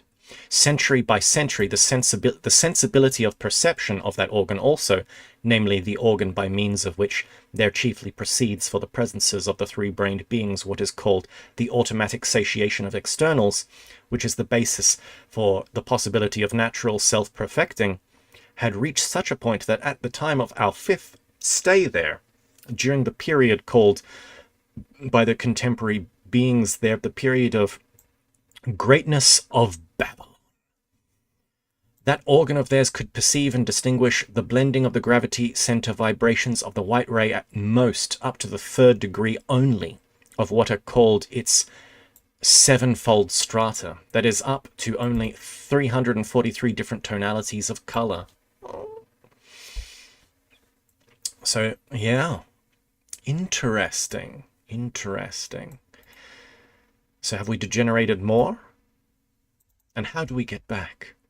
Here it is interesting to note that quite a number of the 3-brained beings of the Babylonian epoch themselves already suspected the gradual deterioration of the sensibility of that organ of theirs, and certain of them even founded a new society in Babylon that started a peculiar movement among the painters of that time. This peculiar movement of the painters of that time had the following program: to find out and elucidate the truth only through the tonalities existing between white and black. And they executed all their productions exclusively utilizing only in tonalities ensuing from black up to white. Does that mean they just did black and white stuff with maybe gray tonalities in the middle? Or just all the colors of the rainbow? When I got to know of that particular movement of painting there in Babylon, its followers were already using for their productions about 1,500 very different shades of what is called the color gray. This new movement in painting there, they had over 50 shades of gray, you could say. This new movement in painting there, among the beings who were also striving to learn the truth, at least in something, made what is called a great stir. And it was even the basis for the arising of another and still more peculiar movement. This time among what are called the Babylonians Nux Homists. Also, keep in mind, he was talking about the days of the week and how each day had a different art, and then he got to Wednesday and just went off on a frickin' tangent, and we still haven't gotten back to that. Just keep that in mind. So, among just those beings of that time who studied and produced what are called new combinations of concentrations of vibrations, which act in a definite way on the sense of smell of the beings and which produce definite effects in their general psyche, that is to say, among those beings there who made it their aim to find the truth by means of smells. Okay, so this is interesting. These are different beings trying to extend one of their senses in different ways. So there are some that try to do it through the sense of sight, and these ones do it through the sense of smell. So these are perfume connoisseurs. God punished them by making them the French. No, just kidding. Sorry, Frenchies. Let me see, produce. Because it's also interesting. It's like falling into something hard enough. Going into something deep enough can unveil certain things about the universe. Certain beings who were then enthused by this founded in imitation of the followers of the said branch of painters, a similar society, and the motto of their movement was to search the truth in the shades of smells obtained between the moment of the action of cold at freezing and the moment of action of warmth at decomposition. Okay, very interesting. R.I.P. They would have loved, I don't know, friggin' bum farts. Like the painters, they also then found between these said 2 definite smells also 700 very definite shades, which they employed in their elucidating experiments. I do not know to what these 2 peculiar movements then in Babylon would have led, where they would have ceased, if a newly appointed chief of the city during the time we were there had not begun prosecuting the followers of the second new movement, because with their already sufficiently keen sense of smell, they had begun to notice and unwittingly to expose certain of his what are called shady dealings. Rot-row, Raggy, with the result that he used every possible means to suppress everything connected, not only with the second new movement, but with the first as well. Yeah. I mean, that's the downside of, like, powers. Imagine if you, like, made a school that actually people could, like, awaken, like, clairvoyance with and commune with the dead. Then if any time a politician or a journalist, like, unalived themselves, you could commune with them, and that would not be good for the government. So let's just say you may disappear. So that happened in ancient Babylon. And with the sense of smell, they were able to perceive the truth and get down to things and expose corrupt politics. I would have gotten away with it too if it wasn't for you olfactory kids. As regards to that organ of theirs about which we began to speak, namely the organ for the perception of the visibility of other cosmic arisings which were beyond them, the deterioration of its sensibility. So they, instead of awaking the third eye, they awoke the third nose. Continuing also after the Babylonian period, reached the point that during our last stay on the surface of this planet, your favorites already had the possibility of perceiving and distinguishing, instead of the 1,921,600 tonalities of color, which they ought to have perceived and distinguished, only the result of the penultimate, what is called sevenfold crystallization of the white ray. That is 49 tonalities. Even then, only some of your favorites had the capacity, while the rest, perhaps the majority, were deprived of even this possibility. This is very interesting. Very interesting. So it reminds me of like this theory of synesthesia in Greek theurgy. Because like in the Eastern methods, it's close your eyes and you go into deep states and maybe you visualize things, you have visions. But in the Western way, magic was done with the eyes open. And there's this thing about synesthesia. Like synesthesia is the medical condition where your senses blend into one. So you see a color and it smells a certain way. Or you see writing, like gray writing on a page, but the words associate with colors or something. Or sounds have a smell as well. Or sounds have a color. Classical music can be an interplay of color or something like that. That's synesthesia. As a medical condition, it's something that happens to you by accident. Like your will isn't attached to it, and it's not that that is the same thing, but there is this description in theurgic texts of kind of a provoking of a state that's like synesthesia, so that all of your sense organs combine. And in the ritual of theurgy, and it's like the combination of your five senses creates this state of synesthesia, which is a sixth sense that then allows you to perceive and interact with the beings. So just something reminded me of that just while we're kind of going through this, because there's this whole thing that Gurdjieff is going through. It's like, once again, he's not telling you to close the eyes and escape the world. He's talking about extending the senses, which is very interesting. You don't see that very often. But what is most interesting in respect of this progressive deterioration of that most important part of their common presence is the sorry farce that results, namely that those contemporary three-brained beings, there who can still manage to distinguish the mentioned miserable fraction of the total number of tonalities, namely merely 49, look down with superior self-conceit and with an admixture of the impulse of pride upon those other beings who have lost the capacity to distinguish even this miserable number, as upon beings with abnormal deficiency in that said organ of theirs, and they call them diseased, afflicted by what is called Daltonism. The last seven blending of the gravity center vibrations of the white ray, then in Babylon, just as now, among the contemporary beings there had the following names: red, orange, yellow, green, blue, indigo, violet. Roy G. Biv. Now, does synesthesia also explain the phenomenon detecting auras? Quite possibly. It may be connected because it's something to do with the physical eyes.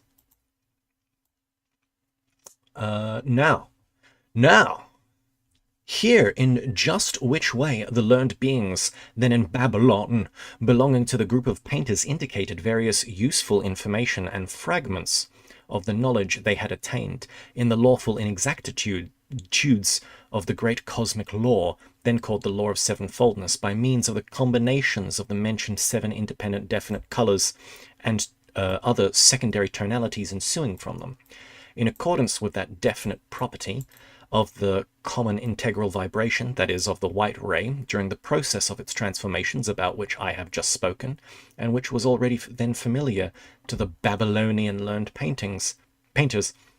One of its center of gravity vibrations, or one of the separate colors of the white ray, always ensues from another and is transformed into a third, as for example the orange color is obtained from the red, and further itself passes its turn into yellow, and so on and so forth. Basic color theory, yeah, let's go.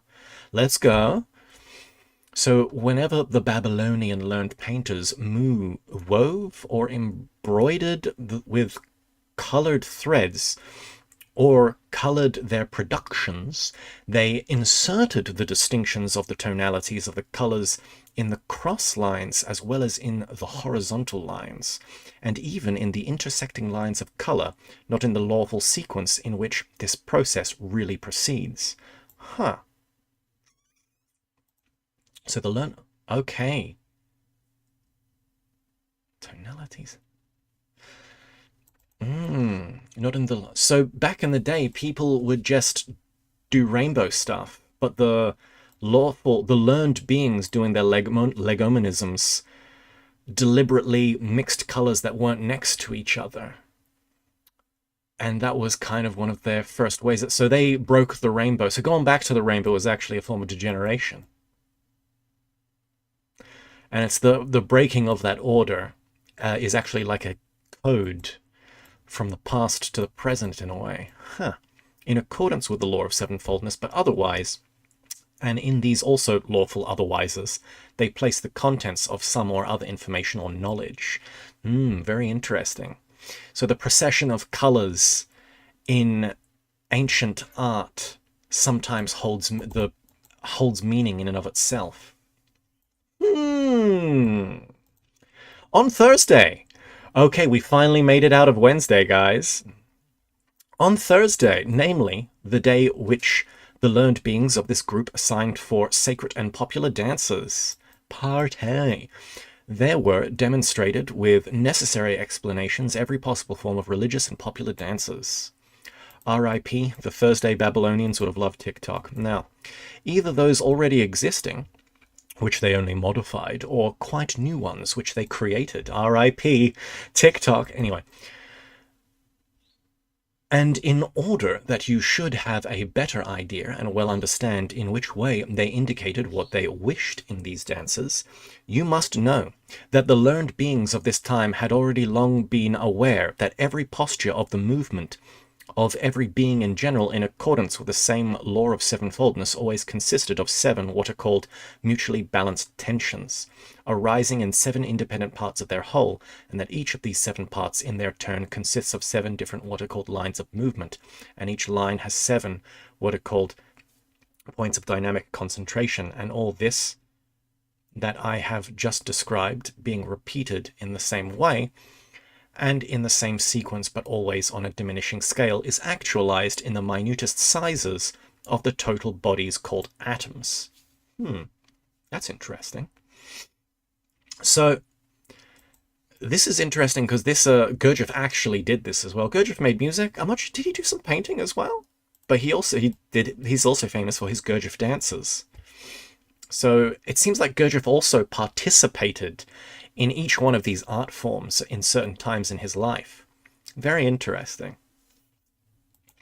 And so, during their dances in the movements, lawful in their accordance with each other, these learned dancers inserted intentional exactitudes, also lawful, and in a certain way indicated in them information and knowledge which they wished to transmit. It's interesting because you can still kind of see this in martial arts schools that are connected with tradition and folk. There will be dances or forms or kata that in themselves contain kind of lessons. But there's a possibility that there's something even more profound in them as well. On Fridays, so we just got a brief one for Thursday. God damn. On Fridays, days devoted to sculpture, the learned beings belonging to this group brought and demonstrated what then called miniature images or models, and which were made from a material called clay. Things got clay. The Friday guys loved reenacting the Patrick Swayze's scene from Ghost. That was their main way of transmitting legomenisms. Those miniature images or models which they brought for exhibition and familiarization represented, as a rule, individual beings or various groups of beings, either similar to them or other beings of all kinds of exterior form, breeding on their planet. That's very interesting. among these productions were also... So it's interesting because it's like... It's not just images of humans, also in images of animals, they imbue certain lessons or virtues within them. I'm thinking there was like a meme that was like Tuscan boar figure from 3000 BC or something, and people got obsessed with that. But even that, there could be something in that art form, in that clay vessel, as in the style of it, the structure of it, that reveals something. Thinking of that, like that Borges story as well, where there's that guy trapped in a jail cell across from like a leopard, and he just sits there looking at the leopard's print, and he like is convinced after a while that God has written the secret to the universe in the print of the leopard. What is that? I gotta read that Borges story again. Man, that was pretty trippy. Anyway, among these productions were also various what are called allegorical beings, which were represented with the head of one form of a being there, with the body of another, and with the limbs of a third, and so on. So even Lovecraftian monstrosities can have... I'm thinking joking, but like, you know, like Egyptian gods, everything has a symbolism. Everything is imbued with meaning. This is interesting because it's not... I like make fun of it and being like, you got to get schizo and see something in everything. But it's kind of beautiful because in the way what Gurdjieff is doing is he's teaching us to read the universe as a book itself. Everything, like people say, oh, I learned from the school of life, but it's like literally everything is a book, and art, like nature is a book, the book of nature, but art itself is a child of nature, is an extension of nature. And so there's like in art, or that we should be able to read it like a book. It's quite beautiful what he's teaching us here. You know, I'm just really appreciating that right now. You know what I mean? You know what I mean? Anyway. The learned beings belonging to this group indicated all that was requisite in lawful exactitudes allowed by them in connection with what was then called the law of dimensions. Ayo.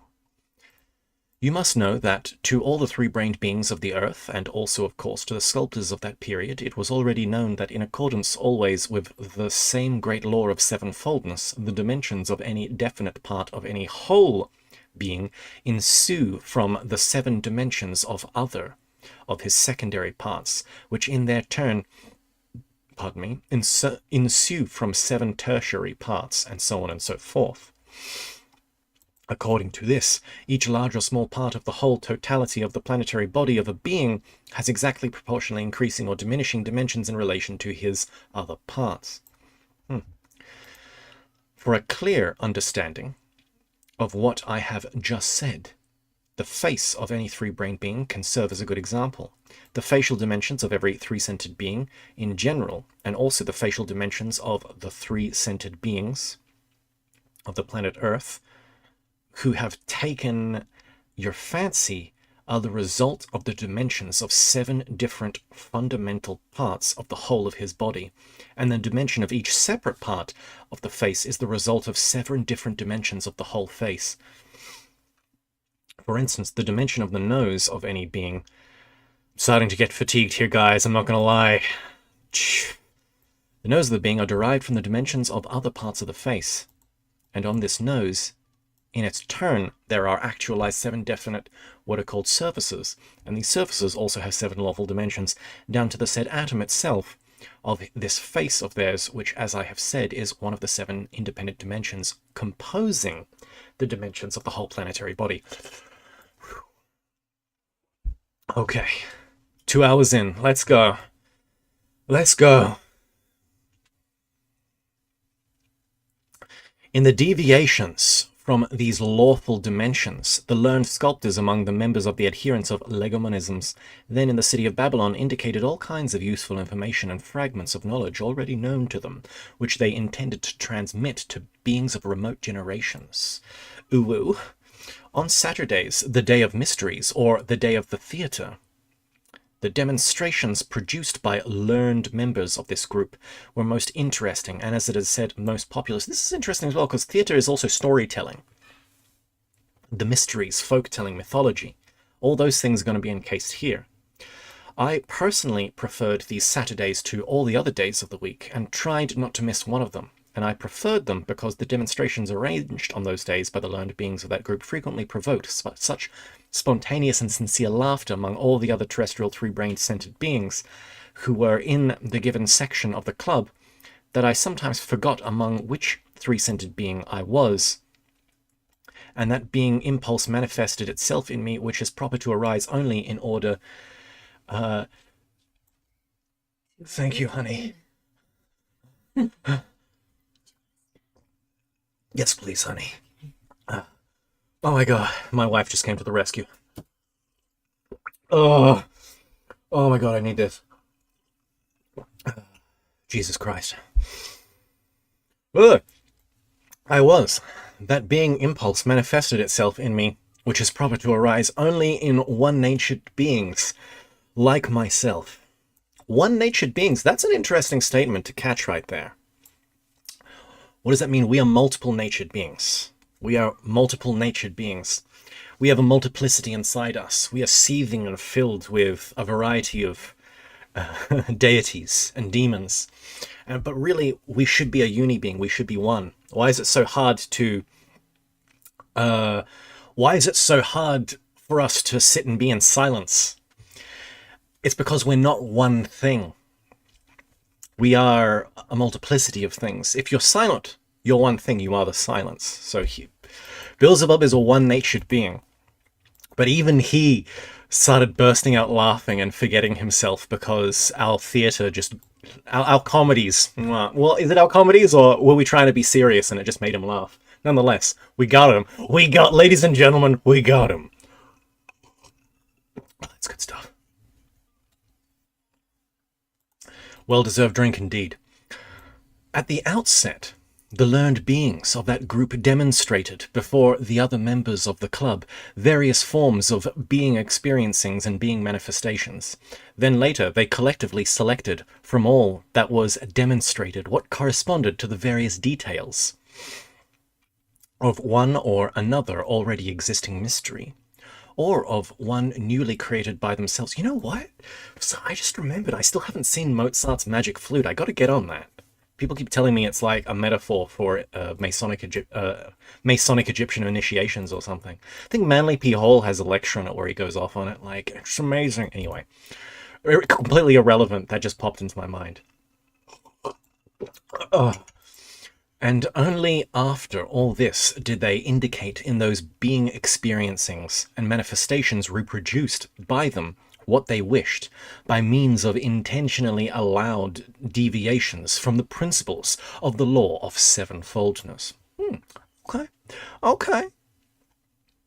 Here it is necessary to notice that, although in former epochs, mysteries occasionally containing many instructive notions chanced to reach some of their generations, mechanically, and sometimes passed from generation to beings of very remote generations. So this is interesting. Here it is necessary to note that although informal mysteries occasionally contain many instructive notions, chanced... Yeah, okay. So he's... And also, specifically, he's pointing this out for theatre. Shakespeare, baby. Shakespeare. Am I getting love hearts in the chat again? Just noticed that. Yet those mysteries and the contents of which the learned members of the club of adherents of legomenisms then intentionally placed varied knowledge, calculating that it would reach beings of very remote generations, have during recent times almost totally ceased to exist. No! So theatre survived for a long time. Hey, good morning, Akash. Good morning. Yeah, it's like theatre lasted for a really long time.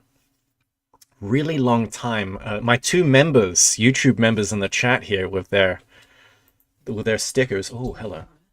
Yes, I'll have a top up. God, yes. I'm just gonna eat some blueberries. Oh my god. Oh, where am I gonna put this? I'm gonna put this over here. Oh my god, yes. It's a little ASMR. Oh my god, that's too crunchy. I'll just stick to the blueberries. Sorry, guys. Oh my god, yes. 1 second. We'll be right back. Just kidding. No. Just kidding. So anyway, yeah. So there was a whole bunch of stuff in theater that survived for a very long time, but theater degenerated, and in modern times, almost nothing. Nothing. Sorry, everyone in the chat's making me laugh now. Jesus Christ. Almost nothing survived up until modern day. Sorry, I'm just reading chat. Get this man some sustenance. That's what my wife was thinking. So these mysteries were incorporated in the process. Oh yeah, love blueberries. These mysteries were incorporated in the process of their ordinary existence. Centuries earlier, already began gradually to disappear soon after the Babylonian period. At first, their place was taken by what are called their Kezbaji. That's a weird word. Or, as they are now called there on the continent Europe, puppet shows. Ooh, so little Punch and Judy puppet shows. So almost like puppet shows from Petrushka. That's interesting. Medieval puppet shows actually contained little esoteric knowledge from ye olden days. That's very interesting. Just gonna attempt some cheese. Oh my god, that tastes so good. But afterwards, no, I can't eat on stream. Sorry, guys. It's making too much noise. I'm mukbanging at you. What am I going to do? I'm going to end up like Nikado Avocado. And in the end, he's 2 steps ahead. Gurdjieff is 3. Let's be honest now. But afterwards, they were finally ousted by their still existing theatrical shows, or spectacles, which are there now. One of the forms that said contemporary art of theirs, which acts particularly perniciously in the process of progressive shrinking of their psyche. So remember what theater turned into. Theater turned into TV, movies, art now, YouTube nowadays, YouTube skits. All of that's an extension of the theater, a simulacrum of life. So it's kind of crazy.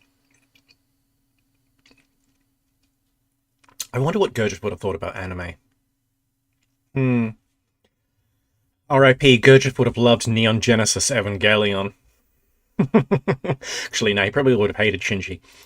Now, these theatrical spectacles replaced the mysteries after... I wonder if he would have been Ray or Oscar. Anyway.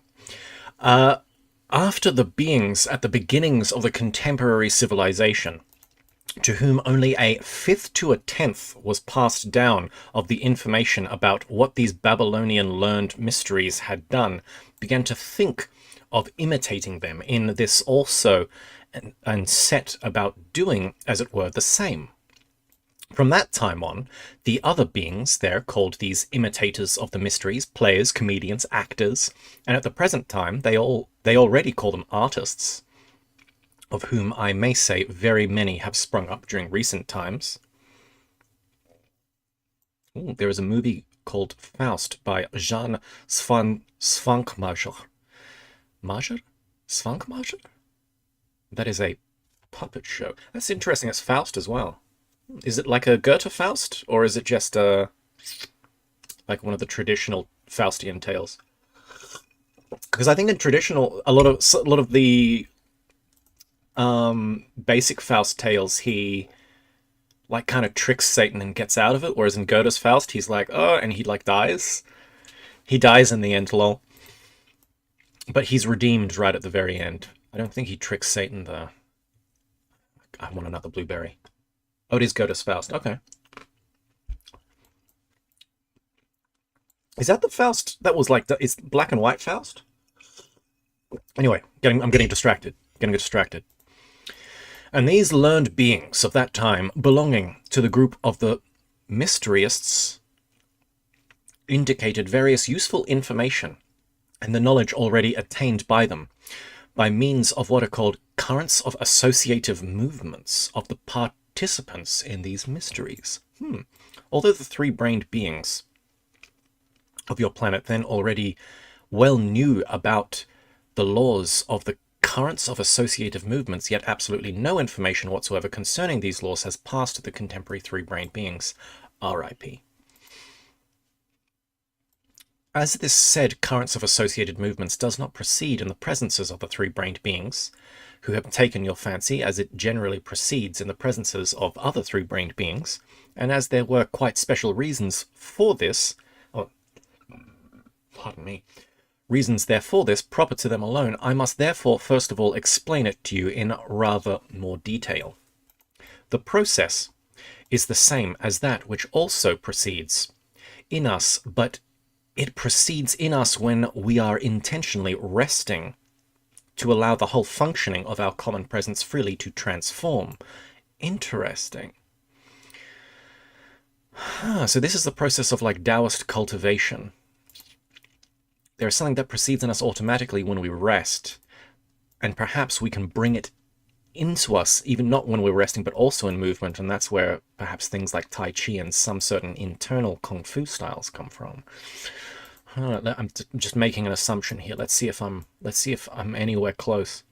Intentionally resting, allow the whole functioning of our common presence freely to transform, without hindrance by our will.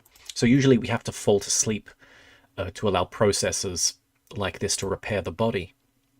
All the varieties of being energy required for our all-round active existence, whereas in them these said various being energies can now arise only during their total inactivity, that is, during what they call their sleep, and then of course only after a fashion. Yeah, this is really interesting, and that's, you know, you kind of hear stories every now and then of like Tibetan monks who are able to go without sleep just because they're able to actually meditate in this very deep, profound way, that then maybe the cycles and the repair cycles in the body that don't function when we're awake can actually function. But it's interesting because it implies that that's something that can function. What is it called? What is it called? Currents of associative movements can function in us while we're awake. It just doesn't in normal people. Martial esotericist says, yeah, you're right. The traditional martial arts such as Tai Chi Chuan emphasized internal cultivation. Yeah, that's where I mean, he's talking about the process that happens in sleep specifically, but it's like that energy. He's calling it something, currents of associative movements, and that's just kind of reminded me of that kind of thing. You know what I mean? You know what I mean? Owing to the fact that they, like every other three-brained being of the whole of our great universe, have three separate independent spiritualized parts, each of which has a central place for the concentration of its of all its functioning, a localization of its own, which they themselves call a brain. All the impressions in their common presences, whether coming from without or arising from within, are also perceived independently by each of these brains. Hold on a second. So we have our brains. We have the intellect, emotion, and motor brain. All the impressions in their common presences, whether coming from without or from within, so say like memories coming from within, or we look outwards and we receive an impression, are also perceived independently by each of these brains of theirs.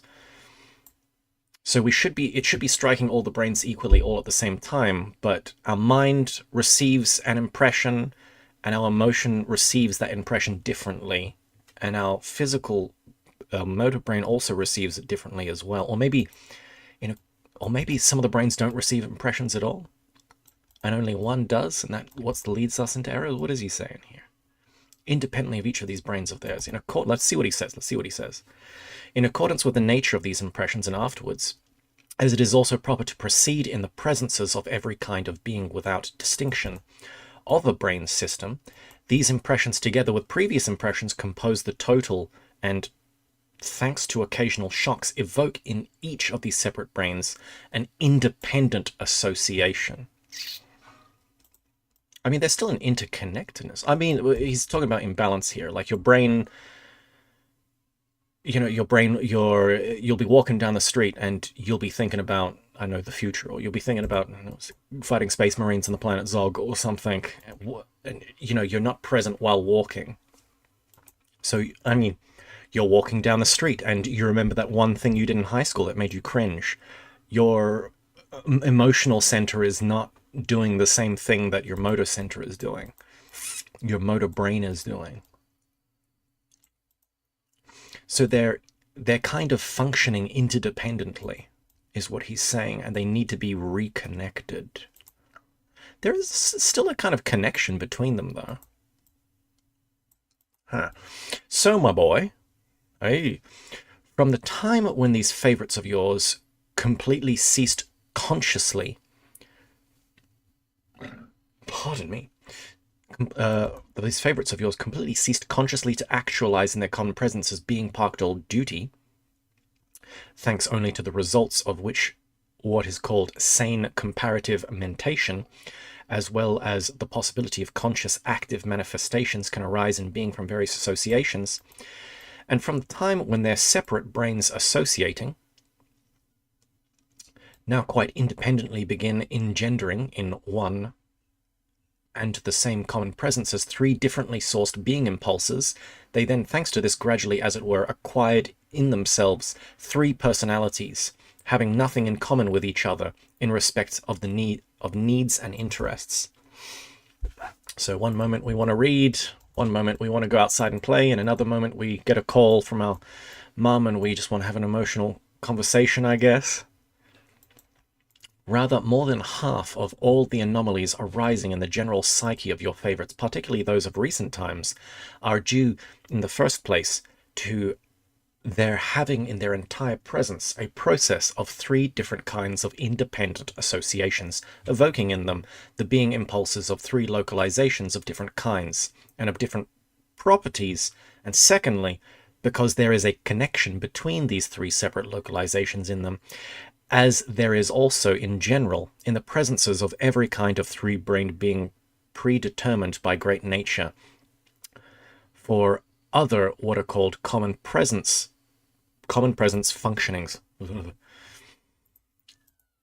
And thirdly, because from everything perceived and sensed, that is, from every kind of shock, associations of three different kinds of impressions proceed in the three said localizations, in consequence of which three totally different kinds of being impulses are evoked in one and the same whole presence. Then, on account of all of this, a number of experiencings are nearly always proceeding in them at one time, one at the same time, and each of these experiencings by itself evokes in the whole of their being an inclination for a corresponding manifestation, and in accordance with the definite parts of their total presence, a corresponding movement is thus actualized.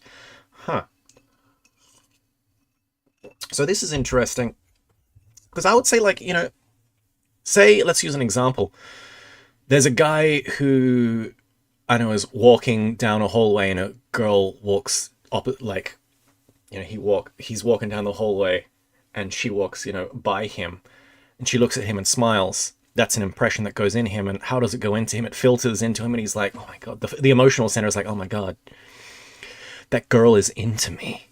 Whereas, like, the intellectual center is like, what? It's like, what? She's nice? What does the intellectual center think of that? And the motor center also computes it differently as well.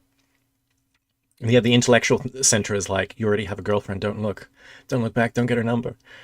The motor center is already turning around, going after her or something, but that all still seems in consequence. They all seem connected.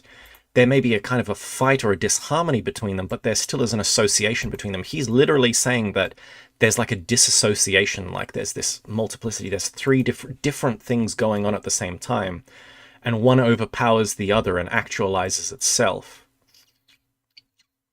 I mean, sometimes you feel procrastination, like you've got so much stuff to do and you just can't do any of it.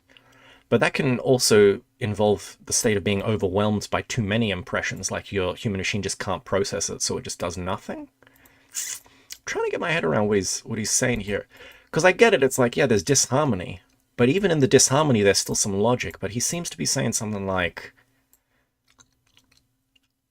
well, he just says this as a truth statement, and he doesn't give an example. So I'm trying to pull one, because usually a situation demands, well, what's a problem that can arise? You got to do your taxes. The intellectual center, the intellectual center is obviously going to take precedence there. Maybe the other centers will want to do something else. Your emotional center will pull you to, no, don't do your taxes, play video games or something. And the motor center's like, go out and play sports. Like you feel this, maybe that's what he's saying. There's this tension inside you continuously to do multiple things, and you can never kind of sit down and do one thing. And I'm just reflecting on this, riffing on this, what he's actually trying to, because that was very important. What he just said there, he's talking about the brain systems and their functioning in front of impressions, and obviously this is going to then flow into art, because if they can't, as Tyler says, if they can't communicate together, then what are they gonna then? When you are presented with objective art that has come down to you from the masters, it's a legomonism and it has sacred teachings in it. If you are in disharmony and your centers aren't connected, you're not actually going to be able to transform or to, what would you call it, accept that impression, to translate that impression, to gain the esoteric knowledge from that impression. You're not going to be able to get it. You're not going to get it. You wouldn't get it, that kind of thing.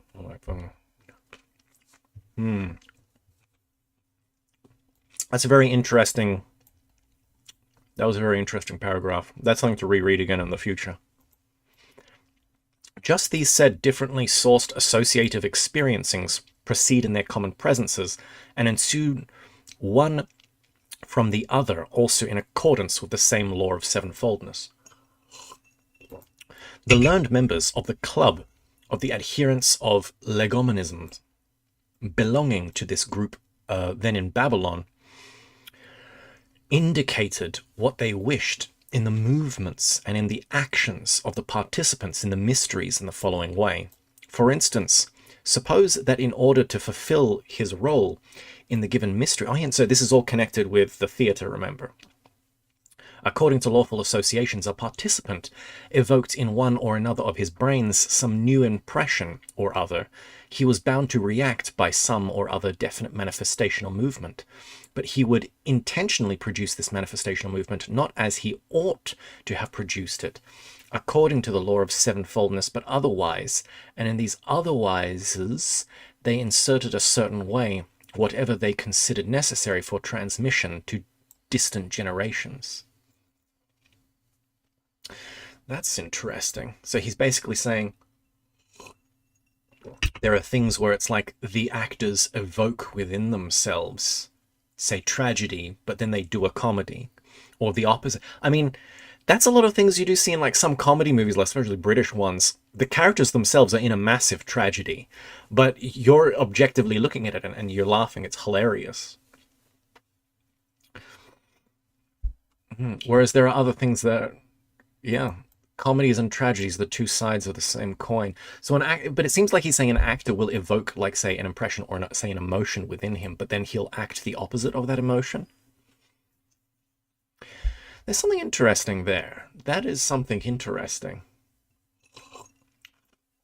In order, my boy, that you should have a concrete representation of these Saturday demonstrations, at which I was always glad to be present in order to rest from my intense activities at that time, I will give you an illustrative example of how these learned mysteriists demonstrated before the other members of the club the adherents of legomonism's various being experiences and manifestations according to the flow of associations, from among the number of which fragments for future mysteries were selected.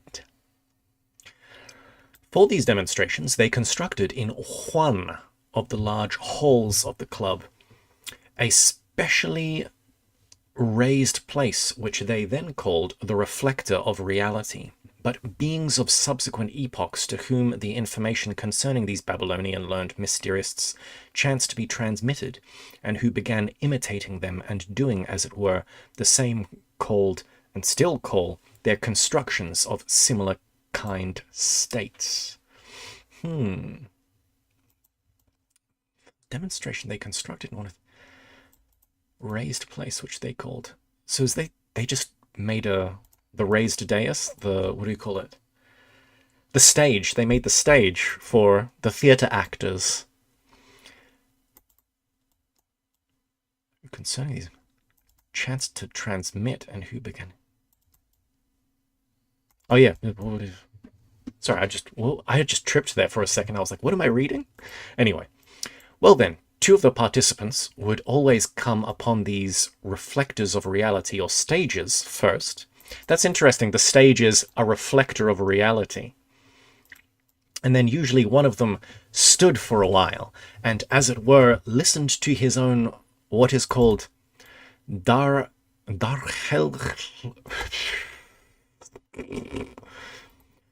dart hel hlustnien Darthelhustnian state, or as it is sometimes otherwise said, to the state of his own inner associative general psychic experiencings. What? So he would get on stage and then just stand there, but watch himself. This is interesting. Watch his own general associative psychic experiences, and then if he puts them on display, what is that? Improv. I mean, he's not saying that he's expressing them, but I mean, that's technically what you do in improv. You just go onto stage and someone delivers an impression to you, and then you're just aware of the general associative psychic experiences within you, and you just react. And immediately, how you react, a narrative is derived from that is common between you two without you two specifically speaking about it. And then you both follow that narrative as if kind of almost psychically, in a sense, emotionally reacting off of each other. That's really interesting. He basically kind of gave the clue to unlocking improv. Listen in this way. He would make it clear to his reason, for instance, that the sum total of his associating experiences emerged in the form of an urgent inclination to hit another being in the face, the sight of whom had always served as the cause for the beginning of the association of those series of impressions present in him, which had always evoked in his general psyche disagreeable experiencings offensive to his own self-consciousness. I feel like Punch and Judy shows have descended from this. Yeah, stand-up comedy. Let us suppose that these disagreeable experiences always proceeded in him when he saw someone who was then called Irodahahun, hey, which professional their contemporary beings now call a policeman. What? It's like he sees a policeman and he experiences disagreeable experience. I mean, we all experience that, unless it's a police dog. And you're like, dog. News stories try to trick you about police dogs, like when a police dog dies, and the news story is like, officer down, and you're like, oh my god. And then you read the story and it's like, oh, this is about a dog? I thought this was good news. Anyway, la la la la la la. Having then made this Darthelhustnian psychic state an inclination of his clear to his reason, but at the same time being on the hand well aware that in the existing conditions of external social existence it was impossible for him to gratify his inclination to the full, and on the other hand, being already perfected by reason and being well aware of his dependence on the automatic functioning of other parts of his common presence. This is interesting. It's like almost becoming a stage actor made him more present of himself, or kind of worked on his consciousness. He's kind of making a good case for like trying out acting as an esoteric exercise. He clearly understands that on the gratification of this inclination of his depends the fulfillment of some imminent and important being duty of his, of great importance to those around him. And having thought over everything in this way, he decides to gratify this urgent inclination of his as best he can by at least doing a moral injury to that Iraduhahun, by evoking in him associations that would lead to unpleasant. So he gets up and does stand-up, and then he just roasts a police officer. That's basically what's happening here. With this objective in view, he turns to the other learned beings who has come onto stage with him, and treating him now as an Irodahahun, a policeman, he would say, Okay, so wait, they're doing improv as policemen? Oh no, this seems like an improv thing now. Hold on. Hi, you. Don't you know your duty? Don't you see that there? Pointing with his hand at the moment in the direction of another small room of the club, where were the other participants of the demonstrations of that day. Two citizens, a soldier and a cobbler, are fighting in the street and disturbing the public peace, and here you are leisurely strolling about, imagining yourself God knows who, and leering at the passing wives of honest and respectable citizens. Just you wait, you scamp. Through my chief, the city's chief physician, I shall report you to your chief, your negligence and breach of duty. What? From that moment, the learned being who had spoken would become a physician because he had chanced to call his chief, the head physician of the city, while the second learned... Oh, so he is literally doing improv. Learned being whom the former had called a policeman would assume the role of a policeman. Two other participating learned beings were then immediately called from the other room by the one who assumed the role of the policeman, and they assumed the roles of cobbler and soldier respectively. God damn, they're doing improv. Is this esoteric improv time? Holy crap. And these two latter learned beings assumed and had to manifest themselves in just those roles, namely one in the role of a soldier and the other in the role of a cobbler, only because the first learned being, having himself in accordance with the Darthelhlusnian state, pardon me, assumed the role of a physician, had called them soldier and cobbler respectively.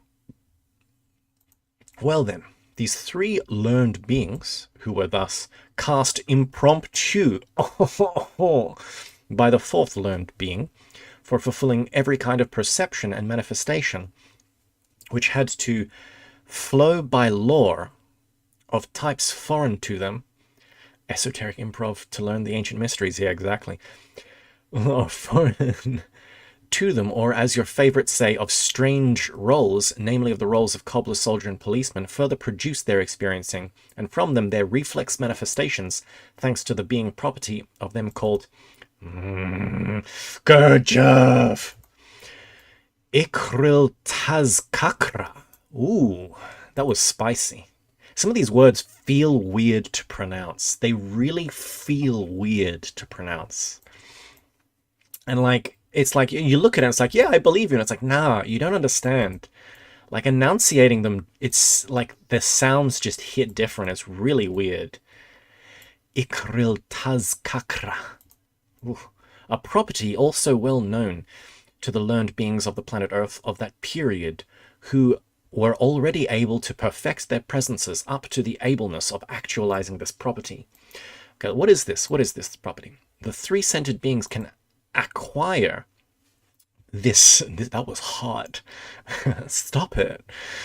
This said being property called Ikril Tazkakra, only if there is already personally acquired in their presences what is called, Jesus Christ, Eso ai eri tur asnian.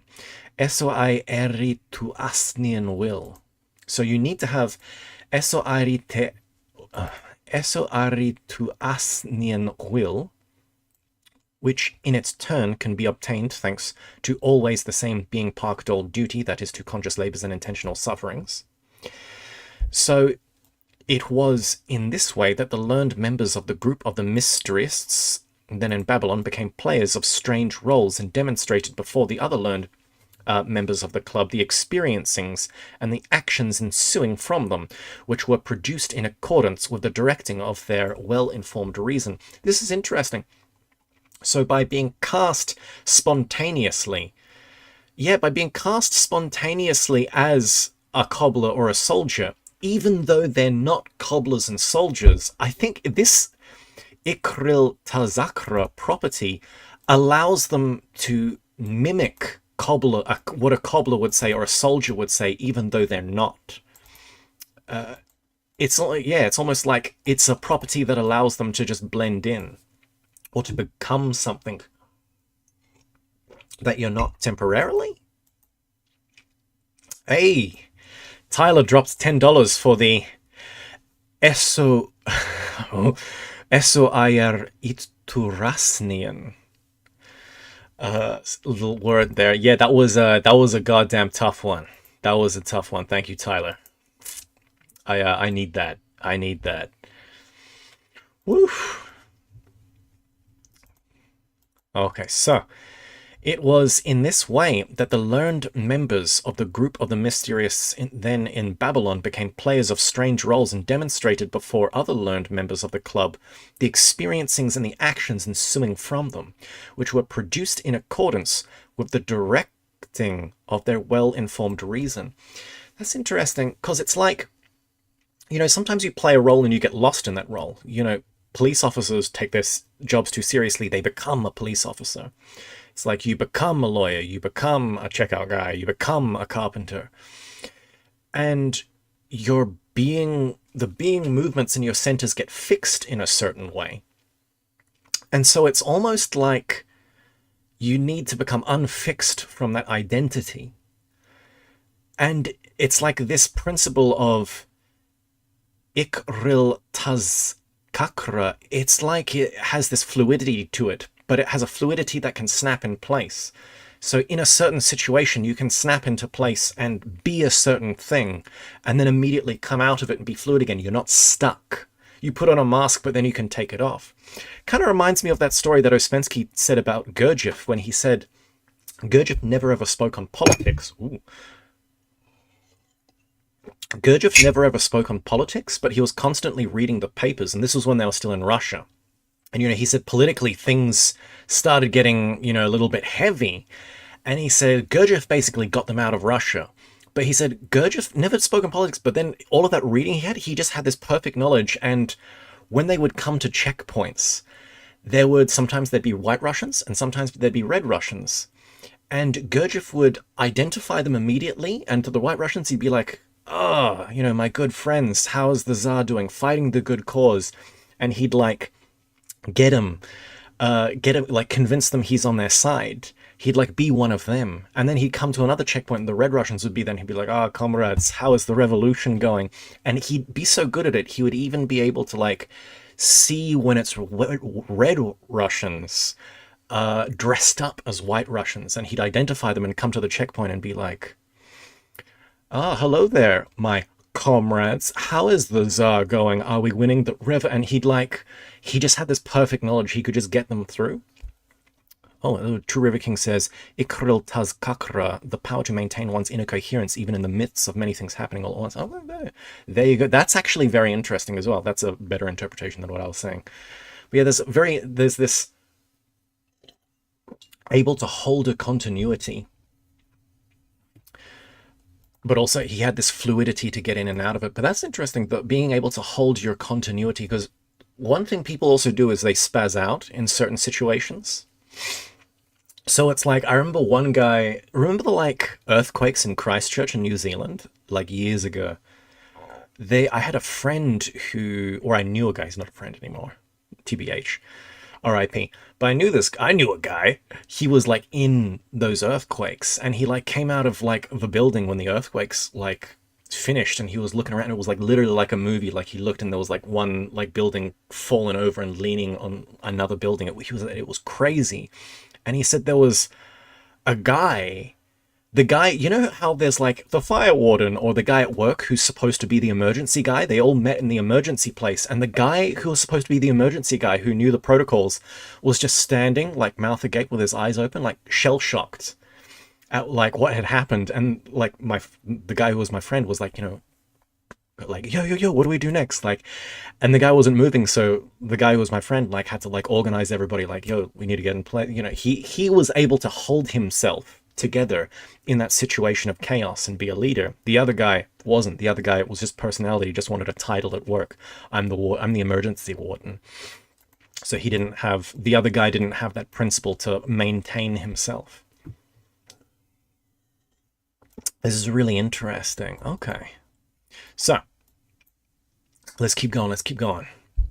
And thereafter, as I have already said, they together with other learned members of the club of the adherents of legomanism who were present selected the corresponding for their aim from among the being impulses demonstrated in such a way, which according to the law of the flowing of different sourced associations, had to be experienced and manifested in definite actions of the beings. And only then did they include those selected in the details of some mystery or other. So these guys had this perfect thing while they're in a situation.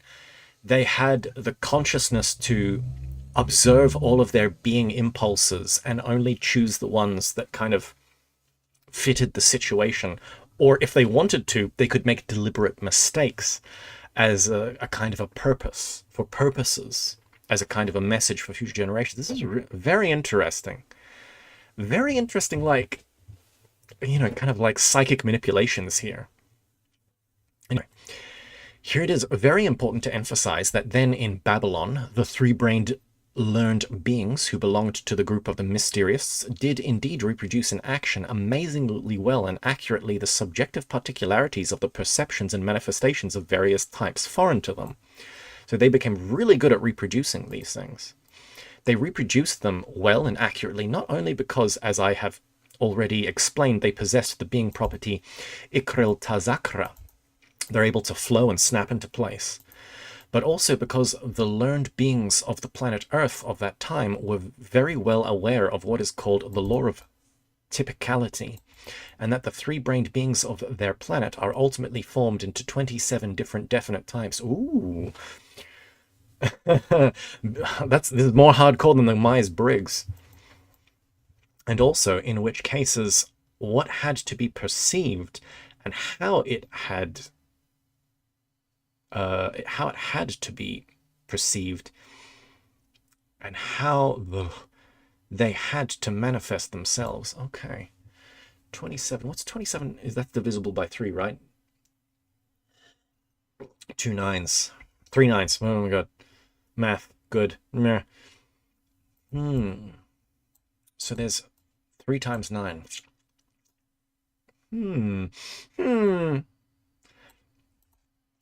9 points on the enneagram, and then what? Times 3? So we have the enneagram 9 types, but there may be a deeper version which has like 3 other... There's the main enneagram type, and then maybe there's like 2 other principles that are missing in mainline enneagram stuff that Gurdjieff never taught. So there's 27 human types. Multiple different combinations, maybe? I don't know, I'm just guessing. Okay. Concerning the said being property I have just called ikril tazakra, I must add further that just this property alone gives beings the possibility of restraining themselves within the limits of all these impulses and promptings, which are evoked at any given moment in their common presences by associations flowing in that brain in which they themselves have consciously given the start for the associations of one or another series of impressions already present in them. And it is only thanks to this property that beings have the possibility of perceiving every kind of detail of the psyche of the type that they have already previously well studied, and of manifesting themselves similarly to it and fully impersonating it. Very interesting. Very interestingly. So they can kind of, when they mimic, oh sorry, I haven't scrolled down. When they mimic and impersonate something, they don't just mimic the outward actions, they're actually able to evoke the impressions and the thoughts that a police officer would have. And it's those things that then generate it's like method acting. They are able to create method acting spontaneously within themselves. That's so crazy.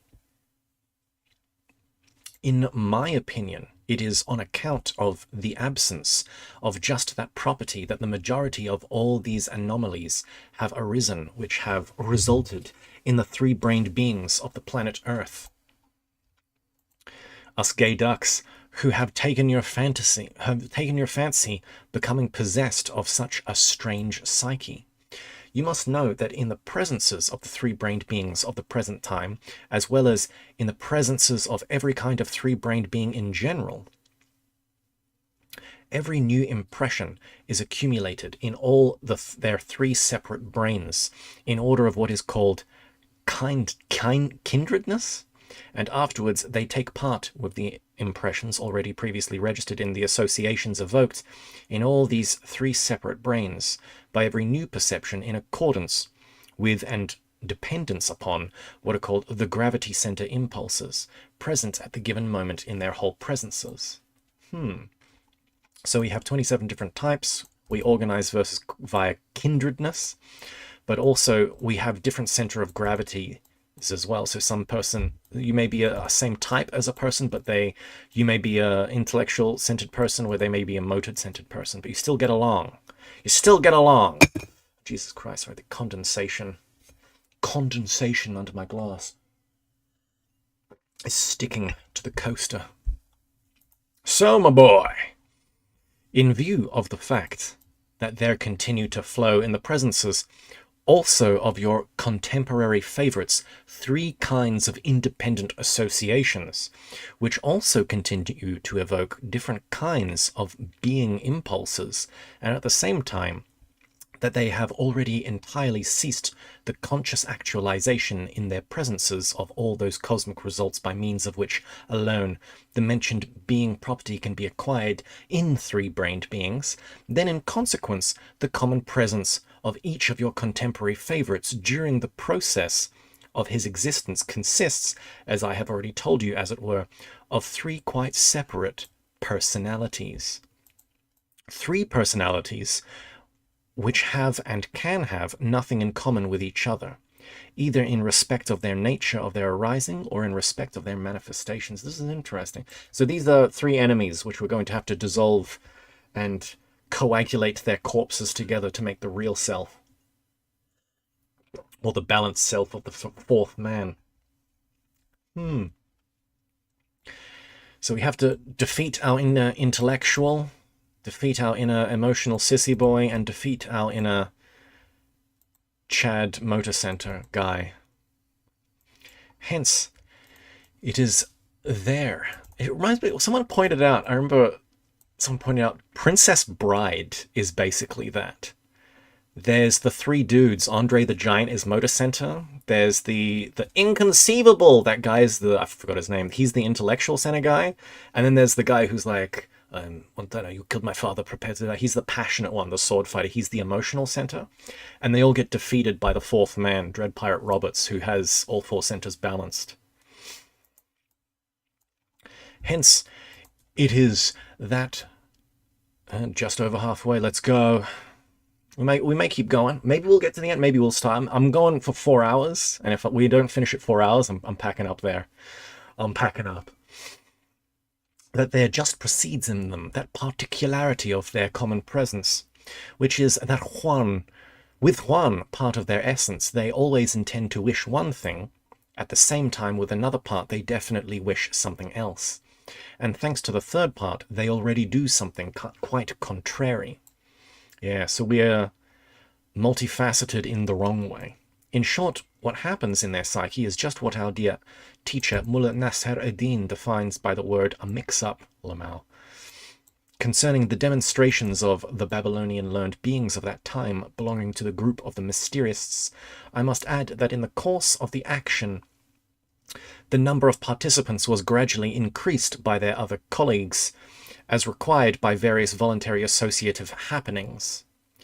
And besides all this, every participant thus engaged in the fulfillment of the perceptions and accurate automatic manifestations that happened to be connected with him and were proper to a personality of a type quite foreign to him, had at the same time that he was fulfilling that role to give himself time under some plausible pretext to change into a corresponding costume.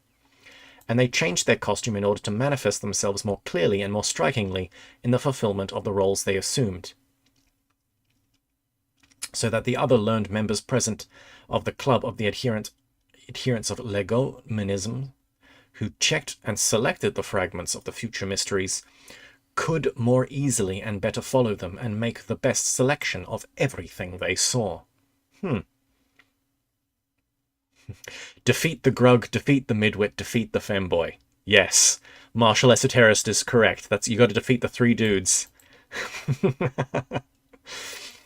On Sundays, namely on the days consecrated to music and singing. The learned beings, so we're on Sunday now.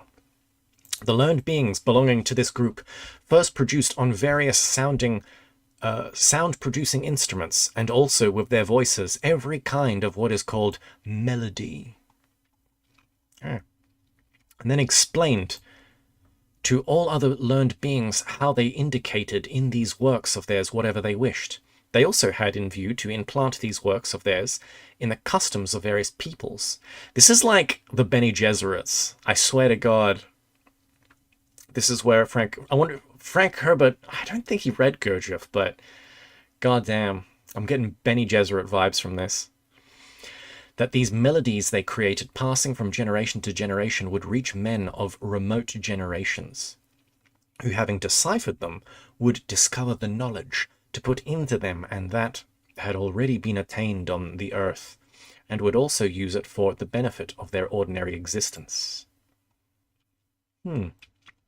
For your understanding of how the learned of beings there of that group made their indications in the musical and vocal productions of theirs, I must first explain to you about certain particularities of the perceptive organ of hearing in the common presences of every kind of being. Okay, let's go. Among the number of these special particularities is the property called vibroechonetanko. Okay. You must know that those parts of the brains of beings which objective science calls chlodhistomaticules, and certain of which on your planet the terrestrial learned physicians call nerve-brain ganglia, are formed of what are called niriunusian.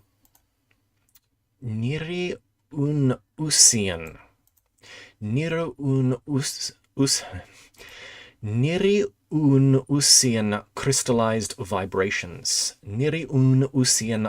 Crystallized vibrations, which in general arise in the completed formation of every being as a result of the process of all kinds of perceptions of their organ of hearing.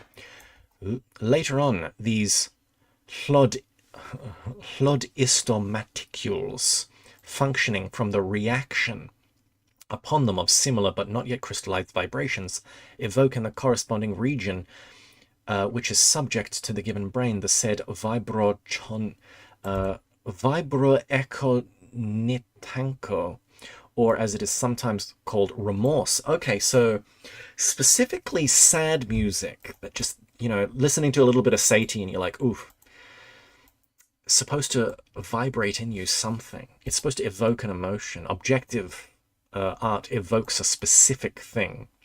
Subjective art is just a mirror.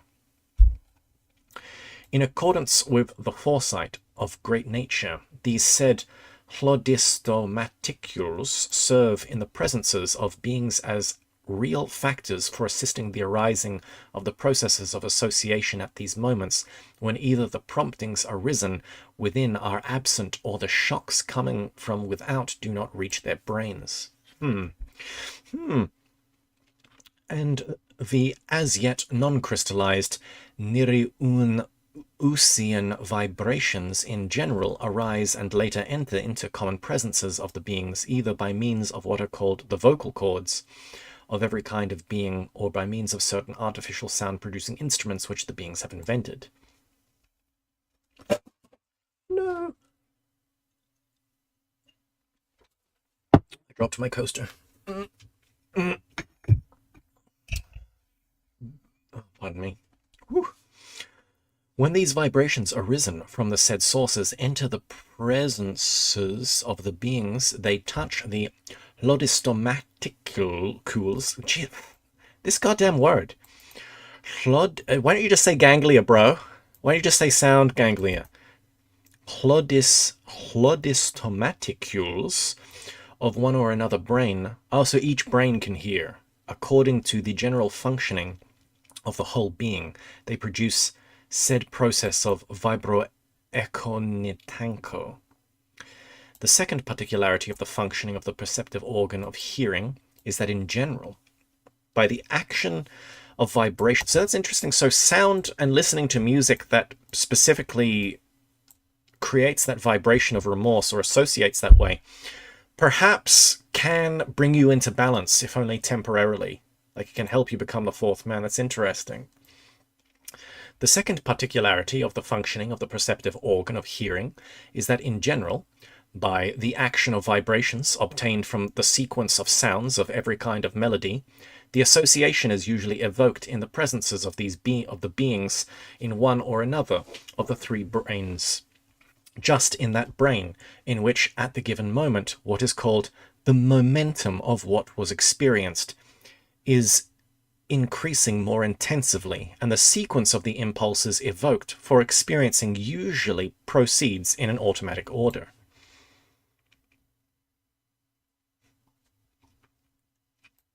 The learned musicians and singers then in the city of Babylon combined their memory in such ways that the sequence of the vibrations of the sounds should evoke in the beings a sequence of associations and therefore also impulses for experiencings not in the usual automatic order.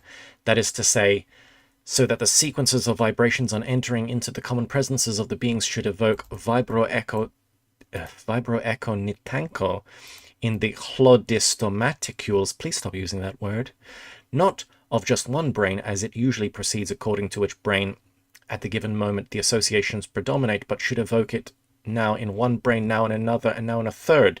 Thus they also provided the quality, or as they themselves would say, the number of the vibrations of the sounds which would affect one or another brain.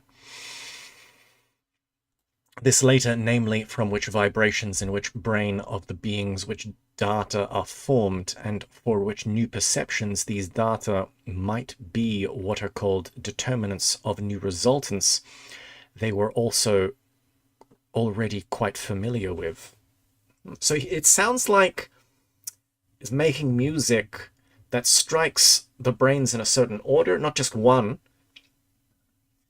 And this also creates correspondences or associations within the brains that you wouldn't normally. So it can almost lead your thinking into a certain direction and lead to maybe a type of inspiration, determine of new resultants. Like they've even calculated that, like this will make a person feel remorse in a particular way that will lead him into a specific direction that will give him a specific level of knowledge or specific type of knowledge. It's almost like these guys are just giga-braining.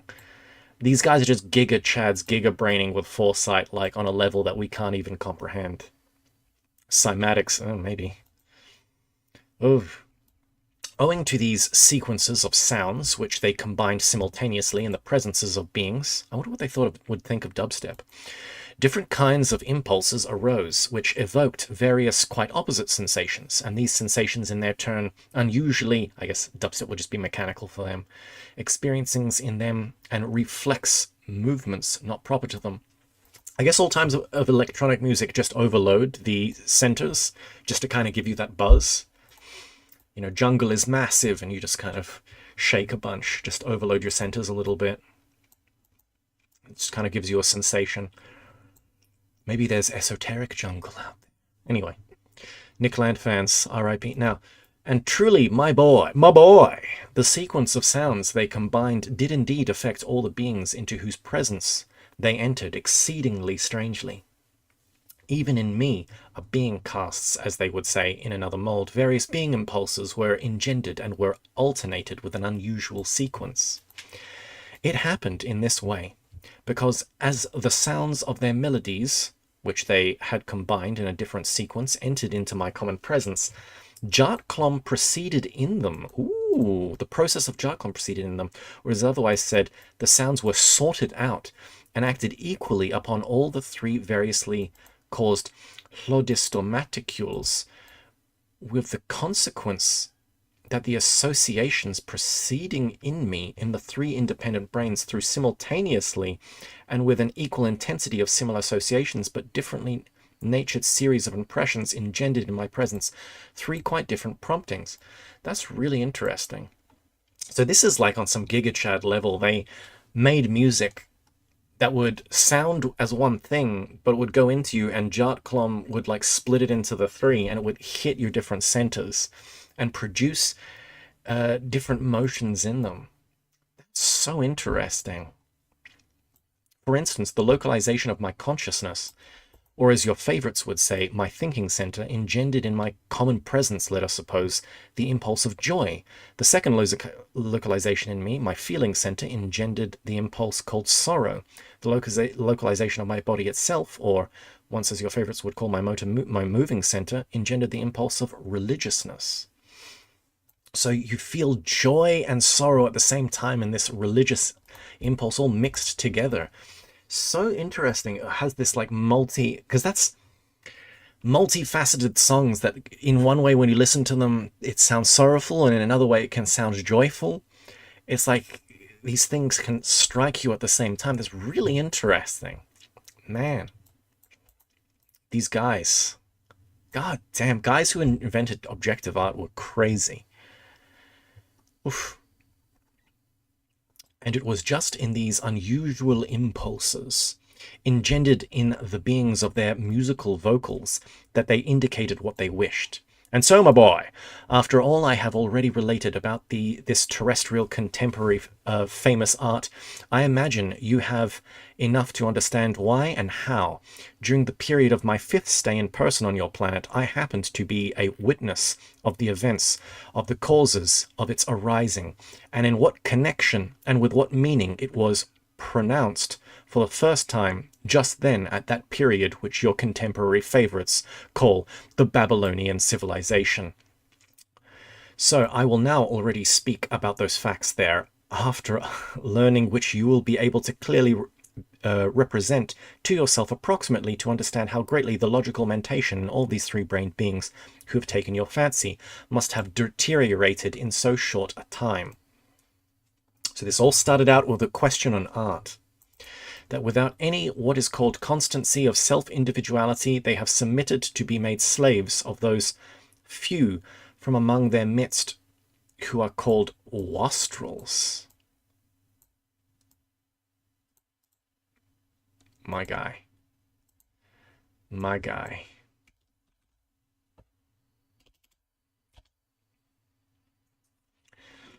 Literary, a wasteful or good-for-nothing person. Oh, yes, please, honey. Thanks. So we got some good-for-nothings. So is this like, you know, actors and artists who are just like bohemian and like just waste away? And just like, you know, just kind of like losers, and they just kind of make this art, and it's like, you wouldn't understand it. And who in consequence of the total loss of the divine impulse conscience could for their egoistic aims create from this empty word art, which chanced to reach them, also such a surefire factor in all of them for the final atrophy of all the data that still survived in them for conscious being. Oh my god, yes. Just, oh baby. Thank you so much. Thank you. Oh, yes. When during the period of my 6th and last stay there in person, I heard everywhere about this contemporary art of theirs and came in contact with its results. And when I made clear to myself just what it was all about, then having recalled my Babylonian friends of that time, and about their good intentions toward their remote descendants, I made clear to myself more in detail as opportunities occurred, just which results were obtained from all that of which I happened then to be a witness, about which I have just been telling you. Imitating you now into the impressions hidden from strangers and which became fixed in my common presence, and which were the result of my conscious perceptions during my last stay there in person, on the surface of your planet concerning this contemporary art of theirs, my eye, with an arisen and profound being impulse of regret, must now emphatically state that all the fragments of knowledge already attained by the beings of the ancient Babylonian civilization, which fragments, it must be allowed, also contained a great deal, absolutely nothing, has reached the beings of contemporary civilization for the benefit of their ordinary being existence. Oof. Apart from a few empty words without any inner content. Sad. We got to go back. Not only absolutely nothing whatever reached them of all the various fragments of general knowledge already then known on the earth, which the learned beings, the adherents of legomonism, indicated in lawful divergences from the sacred law of Heptaparaparshinok, or as they called it the law of sevenfoldness, but in the interval of time between those two civilizations of theirs, their being rumination has deteriorated, that they now already do not know nor even suspect the existence of such an all universal law on their planet. Wow. And as regards this word art itself, upon which, thanks to the strangeness of their reason, there has been piled up during this time, as they themselves would say, devil knows what, I must tell you that my special investigations regarding this word made it clear to me that when this word, among the other words and separate expressions used by the learned beings of that time, also began automatically to pass from generation to generation, and chanced to get into the vocabulary of a certain three-brained being there, in whose presences, owing to various surrounding circumstances, the crystallizations of the consequences of the properties of the organ kundabuffa proceeding in the sequence and reciprocal action, as a result of which they predisposed the arising in their common presences of the data for the being of Hasnamus individuals. How long is this sentence? What the hell? Then this said word, for some reason or other, happening to please just this kind of three-brained being there, they began using it for their egoistic aims, and gradually made from it that very something which, although it continues to consist of, as it is said, complete vacuity, yet has gradually collected about itself a fairy-like exterior, which now blinds every one of your favourites of yours who keep his attention on it only a little longer than usual. Just a second. Oh my god, I gotta have a cracker with a cheese. I earned a cracker for that one. Just bear with me for a second. Mm. Mm. Mm.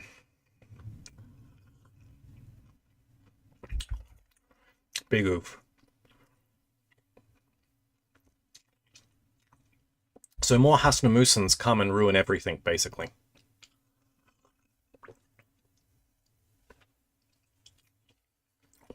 Mm. Besides this word art, from among the number of other definite words used in their discussions by the learned beings there in Babylon, who are members of a club of the adherents of legomonism, there also passed automatically from generation to generation quite a number of other words, and even several what are called foggy notions concerning certain definite understandings of that time. Among the latter, both in respect of its name and caricature-like imitations, are their contemporary theatres now existing there. Just you wait for movies, Gurdjieff, just you wait. You remember I have already told you that both the hall and the demonstrations themselves of the learned beings belonging to the group of mysterists then at Babylon were designated by the word theatre. If I now explain to you a little more in detail concerning this contemporary theatre of theirs, then perhaps you will have enough material for the elucidation. First of all, concerning what came of all the good intentions and efforts of the learned beings of the Babylonian period. And secondly, what had passed from all that had already been attained in respect of true knowledge from the times of that Babylonian culture to the beings of this contemporary European culture, in which the said art has become mainly covered with the mentioned fairy-like exterior. And thirdly, you will sense certain aspects of the maleficence of the contemporary famous art of this. So Gurdjieff really doesn't like contemporary art. And he doesn't like fairy tale? Come on, Gurdjie Birch. A certain amount of information concerning the activity of the group of the mysterists, the learned members of the club of the adherents of legomonism, also reached, as I have just told you, the beings of the contemporary epoch, who, wishing to imitate them also in this, began building for this purpose special halls, which they also called theatres. I don't know, maybe Gurdjieff just never saw Wagner's Parsifal. That's Ring Cycle is objective art, changed my mind. The three-brained beings of the contemporary civilization quite frequently assemble in considerable numbers in these theatres of theirs in order to observe presumably to study the various prepared manifestations of their actors, as they have quite recently begun to call them, just as the other learned members of the club of the adherents of legomanism studied then in Babylon the reproductions of the learned beings of the group of mysterists. These theatres of theirs came to have a significance of the great importance in the ordinary process of existence of your favourites, and on account of this they built particularly large buildings for this purpose, which rank in the most of their contemporary cities as the most remarkable constructions. It will do no harm, I think, to comment here upon the misunderstanding connected with the word artist. I am bound to comment upon this because this word was also transmitted to your contemporary favourite from the Babylonian epoch, but it was transmitted not like other words, that is, merely as empty words without sense, but just as one single particle of the consonants of a word then used.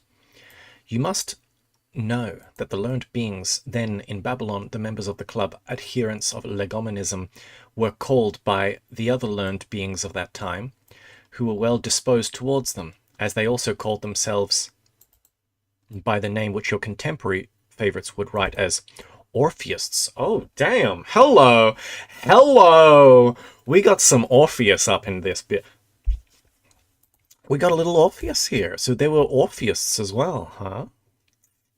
That's literally what I said about Orpheus. Oh my god.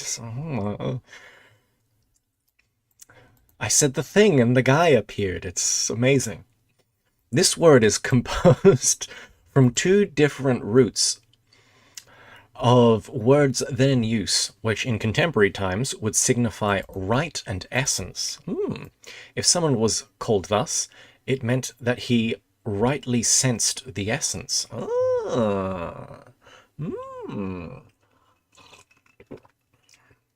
After the Babylonian period, this expression also automatically passed from generation to generation, with almost the same meaning. But nearly 2 centuries ago, when the beings of that time began wiseacring with the mentioned data, particularly in connection with that empty word art, and when various what are called schools of art arose and everybody considered himself a follower of one or another of those schools, well, just then never having understood its genuine sense, and chiefly because among the number of the said schools of art there was also a school of a certain, as the contemporary beings also called him, Orpheus, a figure invented by the ancient Greeks, they then decided to invent a new word defining their vocation more exactly. So instead of the said expression Orpheists, they just invented the word artist, which had to mean he who is occupied with art. In order to better represent to yourself all the causes subsequently arising also from that misunderstanding, there you must... Legomanism is my new favorite word, says Tank. Yeah, I know, right?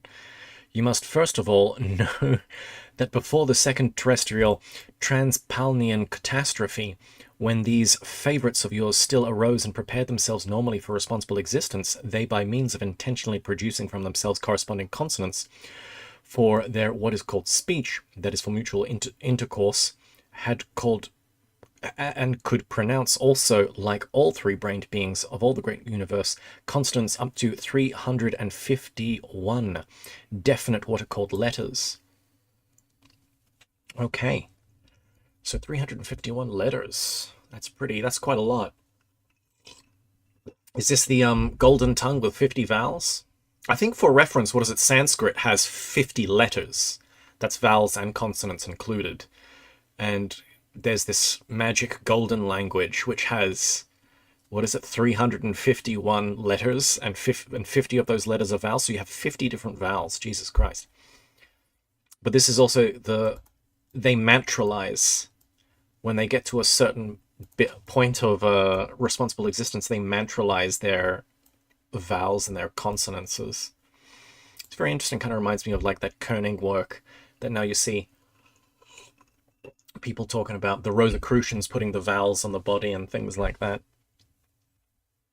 Very interesting. But later on, when, thanks as always to the same conditions of ordinary being existence abnormally established by themselves, every kind of property proper to the presences of three-brained beings gradually deteriorated, this beingableness also deteriorated in them, and at such a tempo that whereas the beings of the Babylonian period could use for conversation among themselves only 77 definite consonants, the deterioration continued at such a tempo after the Babylonian period that 5 centuries later, the beings there could use at most only 36 definite letters, and the beings of certain communities could not reproduce even this number of separate articulate sounds. So the more letters you got, the less degenerate you are. I guess, what is that? Sanskrit? Well, Hebrew only has 22, so I guess that's degenerate. I guess Tibetan and Chinese would be pretty wild. Wait, because Hebrew uses 22 letters, but they use an Assyrian alphabet. Do they have, like, more sounds? I'm trying to think, because Kabbalah, everyone always hypes up Hebrew because of Kabbalah, so maybe, like, Sanskrit, Hebrew, Tibetan, and Chinese, they could be some big contenders for learning a language that might be able to change your being state or something. So, my boy, as the information concerning the Babylonian period passed from generation to generation to the succeeding generations, not only by means of what is called verbal transmission, but still also by means of marks on durable materials, that is, as it would be expressed there, by means of inscriptions consisting of conventional signs, which then stood for definite being article sounds, or letters. Then when at the beginning of the contemporary civilization, certain beings there began to decipher them from a bit here and a bit there, and realized that they could not sound or pronounce many of these definite letters, they then invented what is called a written compromise. This mentioned written compromise was that instead of the signs or letters, which they could not pronounce, although they understood the sense of this pronunciation, they decided to employ a slightly similar letter of their alphabet at the time, and in order that everybody should understand that it was not that letter but quite another, they always wrote by its side a letter of the ancient Romans, now existing but already meaningless, called in English H, and among the contemporary French H, or oh, okay. And from then on, I'm not a linguist, so this is just kind of rolling off me here, not gonna lie. From then on, all the other of your favorites began doing the same. They added to each of these suspicious letters this Roman inheritance. When this written compromise was invented, they had about 25 of these suspicious letters, but in the course of time, as their ableness to pronounce deteriorated with the increase of their wiseacring, the number of the letters they specially invented for such a beingableness diminished, and by the time the word artist was invented, they had already 1/8 of those letters. No, they had only 8 of those letters. What? And in front of this notorious H, they wrote letters partially ancient Greek and partially ancient Latin, which they indicated in the following way: th, f, p, g, ch, sh, k, d, and ugh. So these are all letters in and of themselves, but we can't represent them, so we combine 2 symbols. The basis they had for the arising of such a misunderstanding, there was compromising psi, and it was the basis because it appeared in the word by which the learned mysterists were designated, and also in the word which stood for a personality invented by the ancient Greeks, with whose name, as I have already said, one of the schools of art then existing had been connected.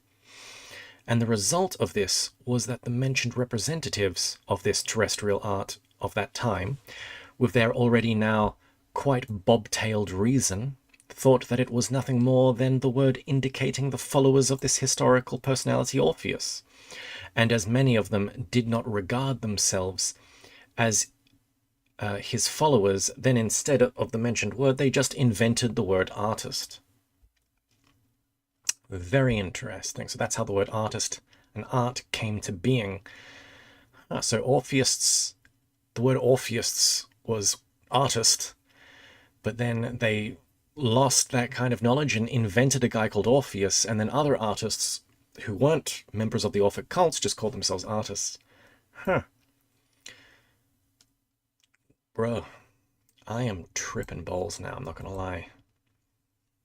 As we have seen, not every inheritance of the ancient Romans turned out to be maleficent for the beings of subsequent generations, but in the given case, this letter H of theirs has been even an inspiring factor for engendering that beingableness in the presences of such beings of subsequent generations, to whom it became already definitely proper to have no initiative or ableness of their own, and they wished and succeeded in substituting for the already long existing definite expression Orphist, the new word artist. Thank you, Gurdjieff, for establishing all of that. Here it is important to inform you concerning a great strangeness there in respect of the mentioned gradual atrophy in the presences of the three-brained beings of this planet, of such a beingableness as the capacity to reproduce the consonants required for verbal intercourse. So there's some kind of something interesting here. The point is that the tempo of deterioration of the being capacity does not proceed in the common presences of beings in the psyche and organic functioning of their planetary bodies in every generation uniformly, but it alternates, as it were, at different times and on different parts of the surface of this planet, affecting at one time more the psychic and at another time the organic part of the functioning of the planetary body. A very good elucidating example of what I have just said, and is afforded by the sensations of the taste and the capacity to pronounce those two definite consonants, or those letters known there at the present time and used among almost all the contemporary beings who breed on all the parts of the surface of your planet, and which passed to them through the ancient Greeks from times long past.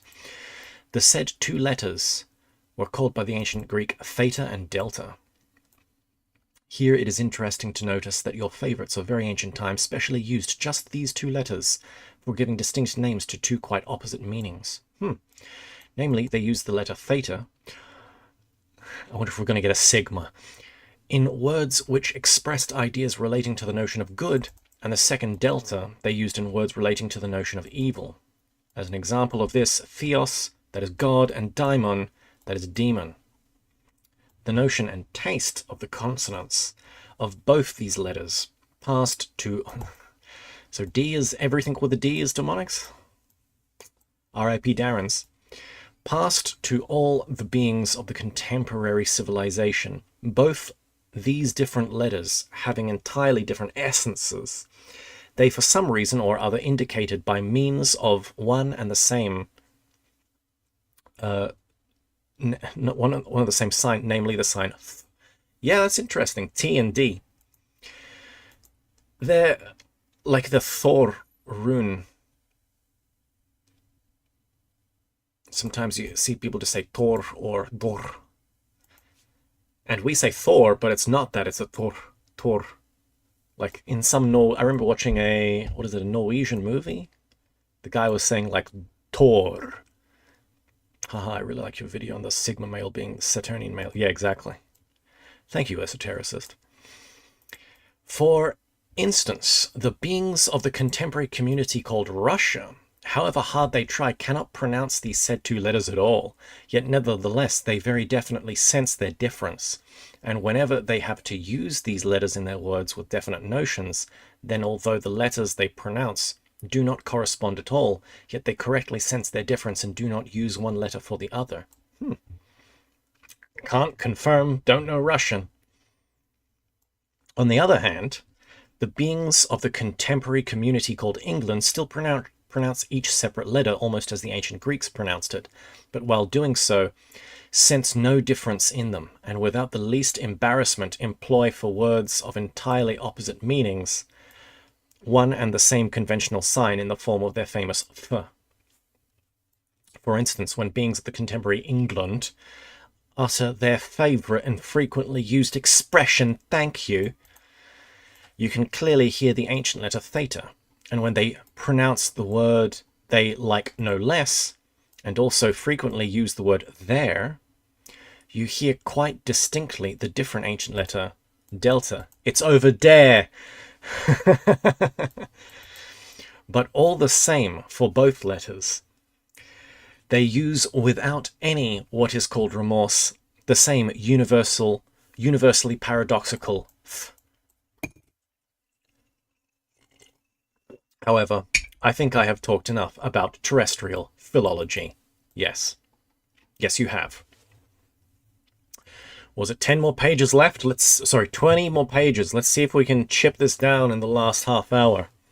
We had better continue to clear up first the causes, why it has been customary among your contemporary favourites to have such theatres everywhere, and afterwards what their contemporary actors do in these theatres, and how they manifest themselves there. As regards the question why it became the custom among them to assemble often in considerable groups in these theatres of theirs, it was, in my opinion, because these contemporary theatres of theirs, and all that goes on in them, happen to correspond very well to the abnormally formed common presences of most of these contemporary three-brained beings, in whom there had been already finally lost the need proper to three-brained beings to actualize their own initiative in everything, and who exist only according to chance shocks from outside, or to the promptings of consequences crystallized in them, of one or other of the properties of the organ Kundabhafa. From the very beginning of the arising of those theatres, they assembled and now assemble in them for the purpose of watching and studying the productions of their contemporary actors. No, they assemble only for the satisfaction of one of the consequences of the properties of the organ Kundabhafa, a consequence which had been readily crystallized in the common presences of the majority of them, and called ornel, which the contemporary beings now call swaggering. That's pretty funny. That's pretty funny. You must know that thanks to the mentioned consequences of the properties of the organ Kundabhafa, most of the contemporary beings acquire in their presence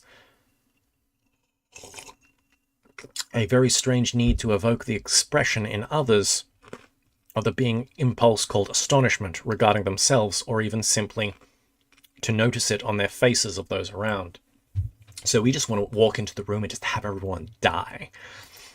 Just like they can't believe it.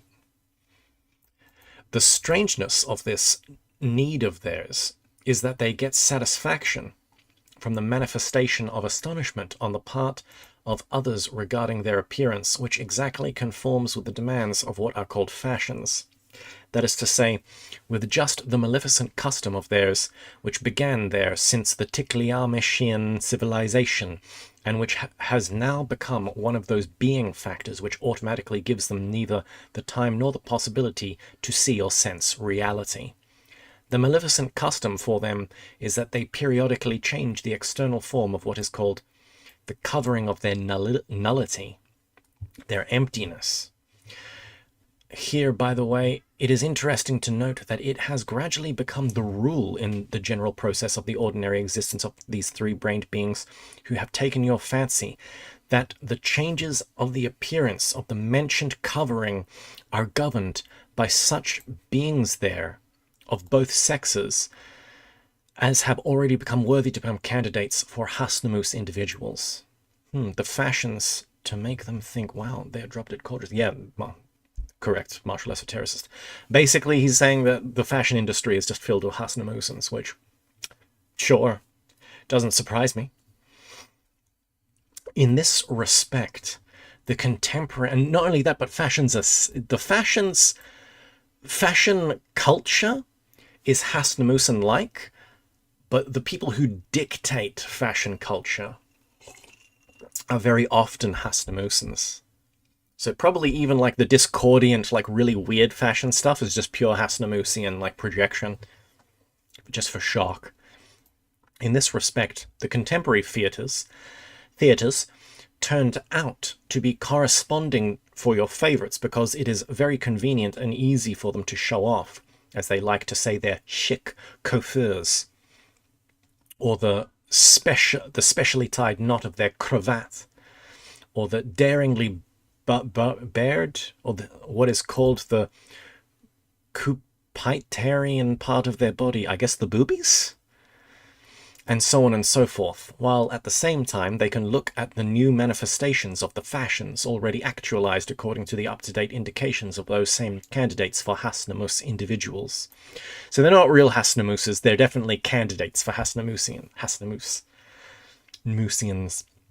To get a clear picture of what these contemporary actors do during their swaggerings in these theatres, you must first be told about yet another exceedingly strange illness existing there under the name of dramaticizing, the predisposition to which illness arises.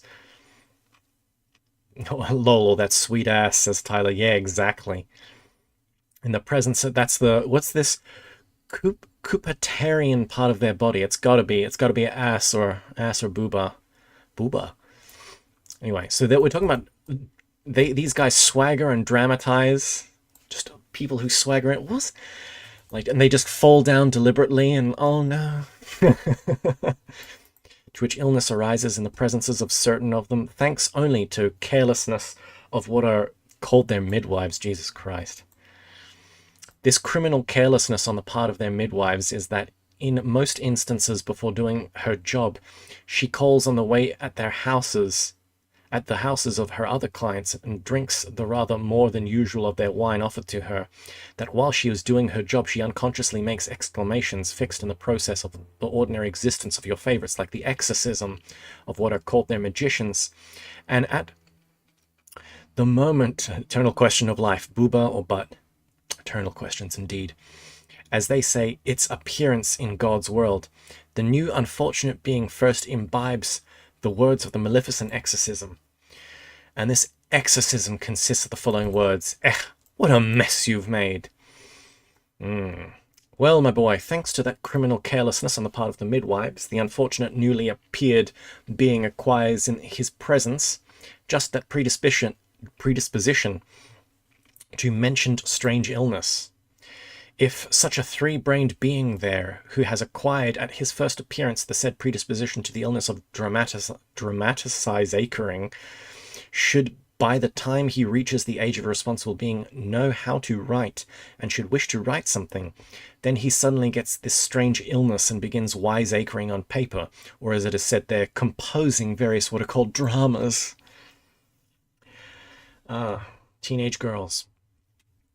The contents of these works of theirs are usually various events which are supposed to have occurred or which might occur in the future, or finally events of their own contemporary unreality. In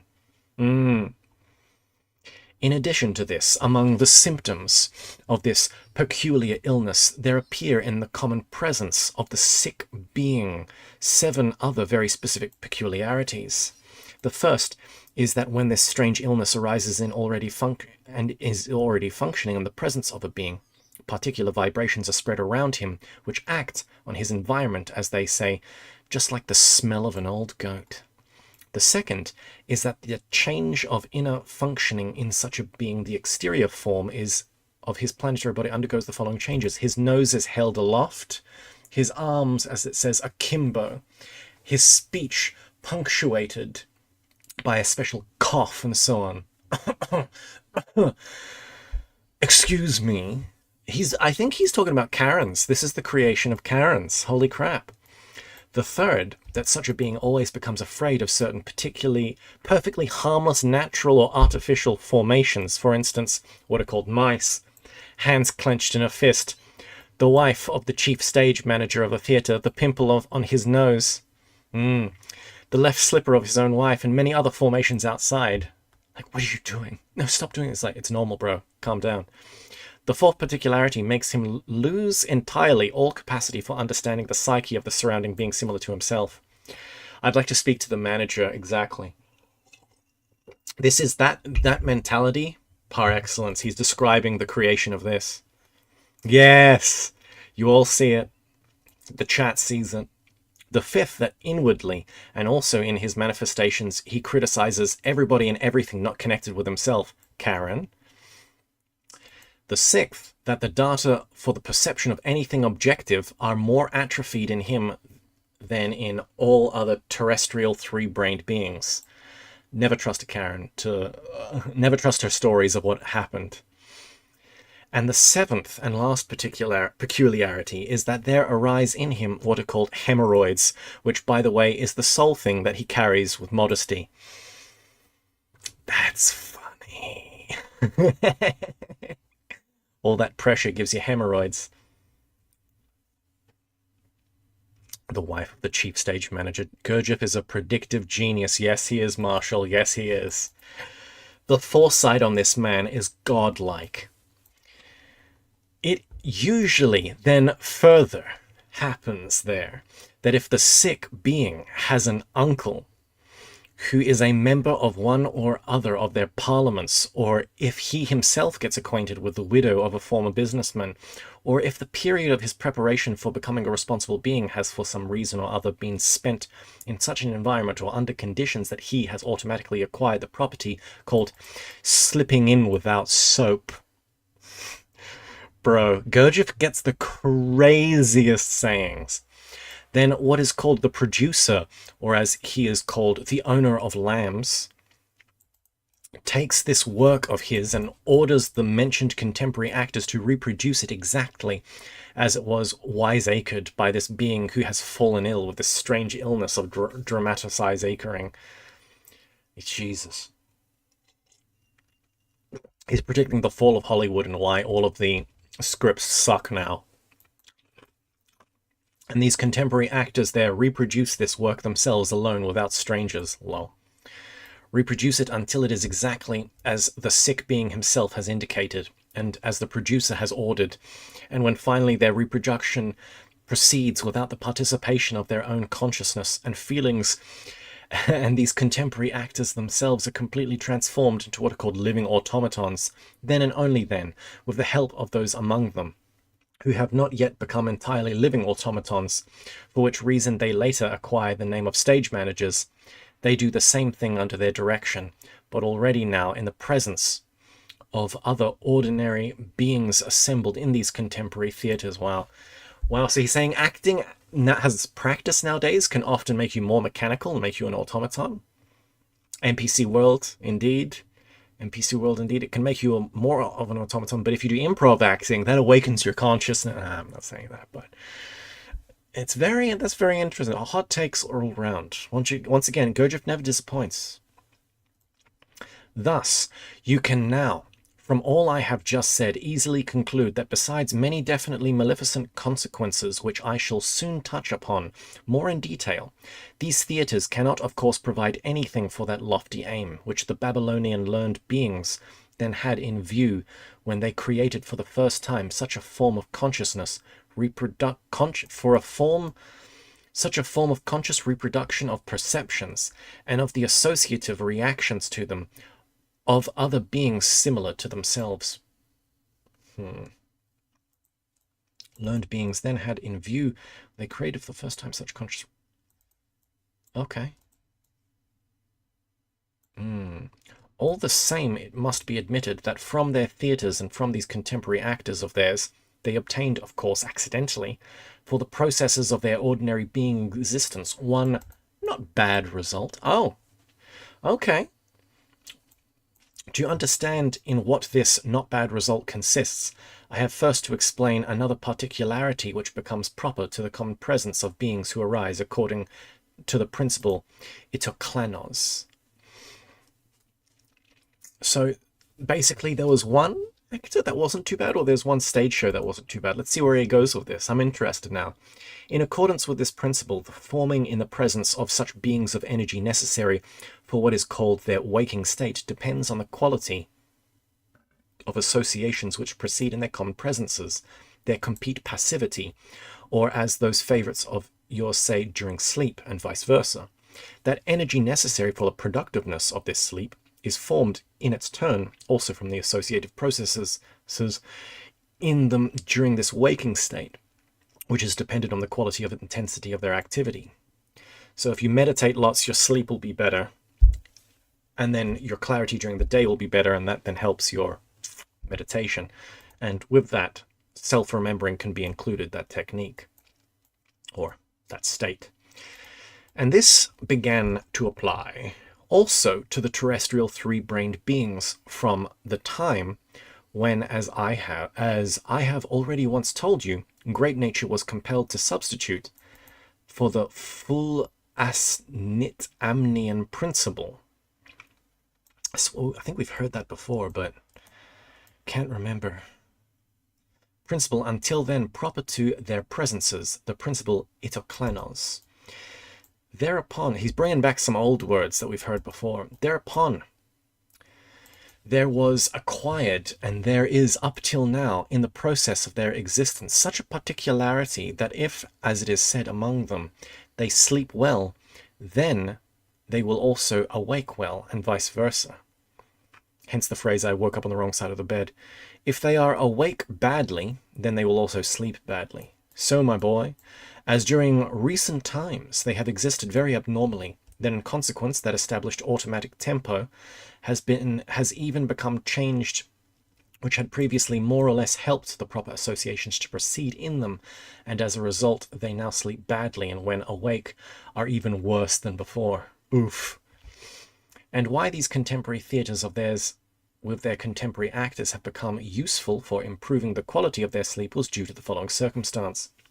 After the need to actualize being Pakdol duty in themselves had entirely disappeared from their presences of most of them, and every kind of association of unavoidably perceived shocks began to proceed in the process of their waking state, only from several already automatized what are called series of former imprints consisting of endlessly repeating what are called impressions experienced long ago, there then began to disappear in them, and still continues to disappear, even the instinctive need to perceive every kind of new shock, vital for three-brained beings, and which issue either from their inner separated spiritualized being parts or from corresponding perceptions, coming from without for conscious associations, for just those being associations upon which depends the intensity in the presences of beings of the transformation of every kind of being energy. Bruh. During the latter 3 centuries, the process itself of their existence has become such that in the presences of most of them during their daily existence, those being confrontative associations almost no longer arise, which usually proceeds in three-brained beings thanks to every kind of new perception, and from which alone can data be crystallized in the common presences of three-brained beings for their own individuality. Well then, when your favorites existing in such a manner in their daily life go to these contemporary theatres and follow the senseless manipulations of these contemporary actors and receive shocks, so it's like they're being hypnotized by stage actors, one after the other, from every kind of reminiscence already previously perceived. So that was a really jargony, but he seems to be talking about the association of impressions. I'll give one example really simply.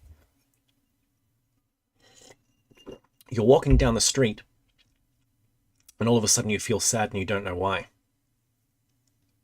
If you were self-observing and walking down the street, you would have noticed that out of the corner of your eye, you're walking down the street, trees, birds, why are you unhappy? You're walking down the street, out of the corner of your eye, you see someone in their front yard yelling at a kid. Maybe the kid, threw a baseball through a window or something. But a dad is yelling at a kid, and you look away. You don't even notice that you noticed. That impression goes in, dad yelling at the kid. What happens when it goes into you? Memory finds an association of a similar impression that's in your past, and the vibration of that impression magnetizes the memory, the previous impression, towards it, and that comes into your into your being mentation, your being self. So you're walking down the street, you don't even notice, but you see a guy yelling at a kid.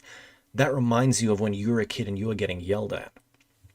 And then it just kind of makes you sad, like, oh, or maybe it just makes you feel angry. And all of a sudden you're walking down the street, sun's shining, things are happening, and you're angry, and you're like, oh, why am I? Wait, and sometimes you don't even notice that people just walk around in this state. just things striking them and associations happening, and their body being filled with reactions or qualities, and they're not even conscious of the qualities that are within them. But you first become conscious of these qualities, and then you become conscious of the source of them, and you realize sometimes you just absorb an impression and there's an automatic association with it that pulls something out of memory. And that itself has its own tangent in you, and you're like, whoa, hold on a second. And a lot of this is what Gurdjieff was talking about, with those guys able to act in that certain way. That's so impressive because they are basically able to consciously evoke within themselves certain sensations and flows of thinking of, like, of certain people, police officers, cobblers, and things like that. It's very interesting. But he seemed to be talking about that process of association in a very detailed way. And it seems that the sitting down in the theaters with this being during the latter 3 centuries, the process. Where the fuck am I even? Oh shit, I think I lost my place. Oh no, I'm definitely down here. The series, yeah. Oh, fuck, I lost my place. But nonetheless, yeah, transformation of every kind of being energy. The perceptions coming from without for conscious associations, for just those being associations upon which depends the intensity in the presence of the of beings of the transformation of every kind of being energy. But basically, people sitting in a theater kind of get hypnotized, and they just kind of go into a kind of sleep. Yes, that is the... Oh, am I getting hearts in the chat? Yes, that is the principle of the Pavlovian conditioning, and the mechanism that explains trauma. The fact that Gurdjieff predicted that without the help of modern neuroscience shows his genius damn straight.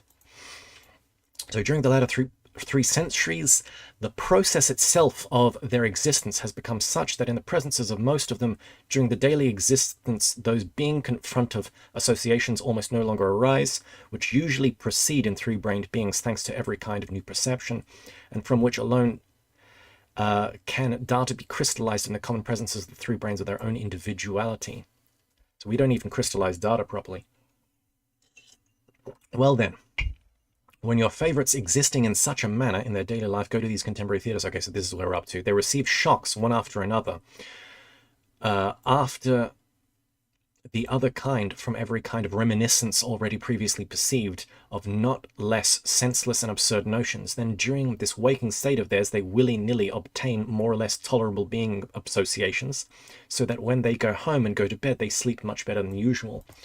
Yeah, okay, so they basically, fantasy combined with the theater gives them good dreams, or better dreams than they usually have. Like when you're watching a people do this now. Goethe didn't predict this because he didn't know, but people do this now with TV. They have a TV in their bedroom and they have it on and they fall asleep to the TV. That's why they do this principle.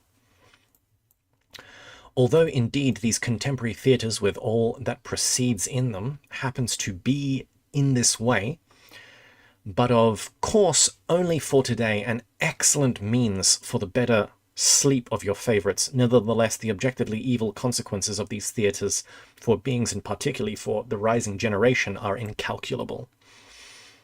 The chief harm for them from these theaters is that they are an additional factor for the complete destruction in them of all possibilities of ever possessing the need proper to the three brain beings called the need for real perceptions.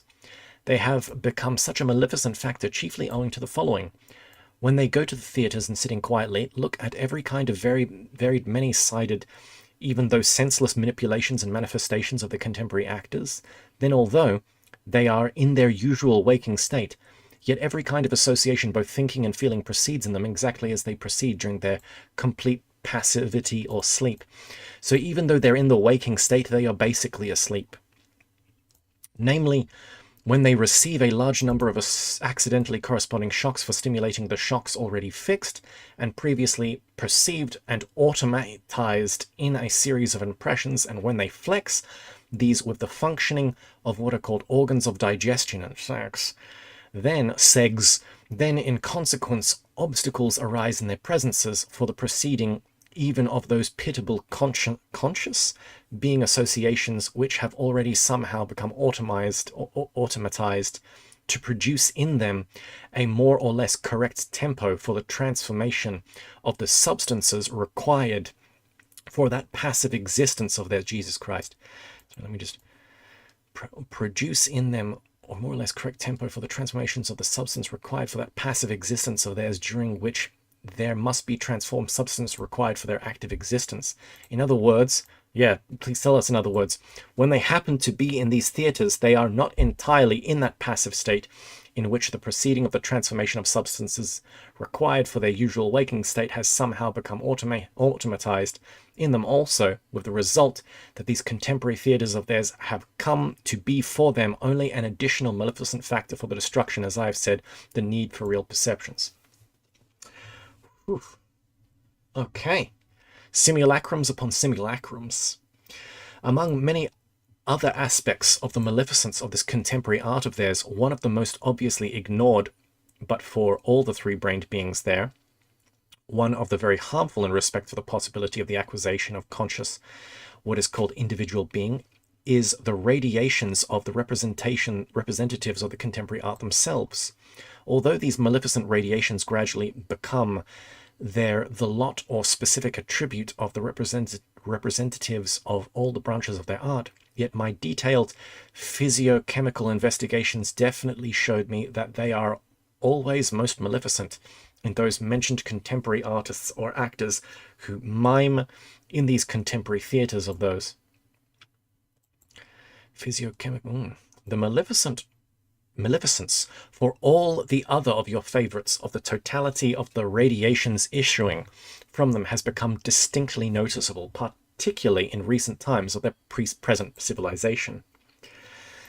Although certain of the ordinary beings there long ago used to become such professionals, yet in former times, on the one hand, every kind of data for Hasnamusian properties did not become completely crystallized in the presences of all these professionals, and on the other hand, other of your favorites obviously instinctively felt the maleficence influence issuing from these professionals, and hence were on their guard and behaved towards them in a corresponding manner and very carefully. Namely, in former centuries, artists or actors were everywhere regulated by other beings to the lowest caste, and were regarded with contempt. And even at the present time, there in many countries, for instance, on the continent Asia, it is not proper to shake hands with them, as one almost always does when meeting beings similar to oneself, Lamau. Even up till now, in these said communities, it is also considered defiling to sit with such actors at the same table and to eat with them. So even though acting was corrupted, or theatre was corrupted, it was still kind of quarantined in a way. But nowadays, that is no longer the truth. We idolize the stars. But I literally am Ryan Gosling anyway. But the contemporary beings of that continent, which at the present time is the chief place of what is called their cultured existence, not only put these contemporary actors on a level with themselves in their inner relations, but even largely imitate their appearance, and at the present time do so pretty thoroughly. The custom of shaving the beard and moustache now followed by all your favorites is a very good example for confirming what I have just said. I must tell you that in the past epochs, these terrestrial professional actors had always to go with shaved moustaches and beards during the ordinary process of their existence. They had to shave these expressors of masculinity and activity, first of all, because they always play roles of other beings. They had often to change their appearance, and for this, they not only had to put on their face a corresponding what is called paint, but also to wear wigs and false moustaches and beards, which they could not possibly do if they had their own beards and moustaches. So shaving faces is a sign of unmanliness and being a filthy actor. And secondly, because the ordinary beings of all former communities there are considering such actors dirty and harmful, influence and fearing to fail to recognize them if they chance to meet them in ordinary conditions of existence and of somehow touching them, then promulgated everywhere a severe law that the beings of the profession of actors or artists or actors have always to shave their moustaches and beards in order to be unmistakable for other beings. Oof. While explaining just now to you the cause of the arising of the custom of shaving moustaches and beards among actors there, I recall a very sensible what is called measure of justice of the three-brained beings of the epoch of the Ticklamishian civilization, connected also with the shaving of the hair, but in this case, with the hair growing on the heads of beings there. This kind of reminds me of the Qing and the Ming thing in China. How, what is it, ancient China was Ming, and then the Qing dynasty came in and made everyone shave their, and kind of cut their hair in ponytails as a sign of kind of a suppression. And it was like you have to wear this hairdo or else you get killed. So it was this constant sign of oppression for them. Anyway, a law was there, hence why the triads exist as a hatred of the Qing dynasty. A law was then established and strictly enforced that those petty criminals among them who, after trial and sentence by 7 elderly beings of the given district, had been assigned to one of the 4 already previously established categories of immorality and crime, with which beings of all of what are called their prisons are now usually crowded, should for a definite term go about always and everywhere with one of the 4 corresponding sides of their heads shaved, and furthermore any such convicted being was obliged to uncover his head whenever he met or spoke with others. It is interesting to note that there then also existed a law of the same kind about shaving the head in regard to immoral behavior of women, and namely, in regard to women, a sentence existed and was also very strictly enforced in this instance by 7 elderly local women who had earned the respect of the previous conduct. Okay, I'm just going to check. How many pages do we actually have left? Oh my god. Okay, so 6.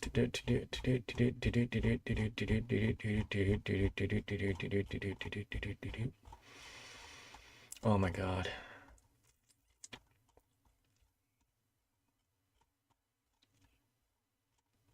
Now wait a second. Where did my little tag go? Yeah, oh no, this is where we were. Okay.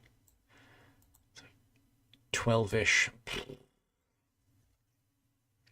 4 o'clock.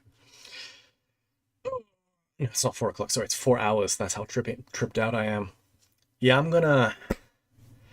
we're gonna have to do this one in 2 parts. I'm calling it there. Oof. Top of page 588. We're gonna come back next week for this one. We have been defeated. Gurdjieff wins. But yeah, no, thank you everyone who stayed along for the ride. Jesus Christ. We've been going for a while. Midnight on the East Coast. Damn, midnight for you guys. Woof. I'm saying, powering through. Okay. Well, once again, thank you all for coming. I'll see you all next week. Please support the channel. And my brain is fried. I'll see you all later. Have a good night. Have a good night. One more page. Nah, man. Nah. Oh, well, you gave me $10 for that. You know what? One more page. One more page for Tyler, because he dropped another 10. Tyler, yeah, you're goddamn rich, man. Let's go. One more page just for Tyler. One more page. And it was also strictly enforced in this sentence by 7 elderly women who had earned respect by their previous conduct.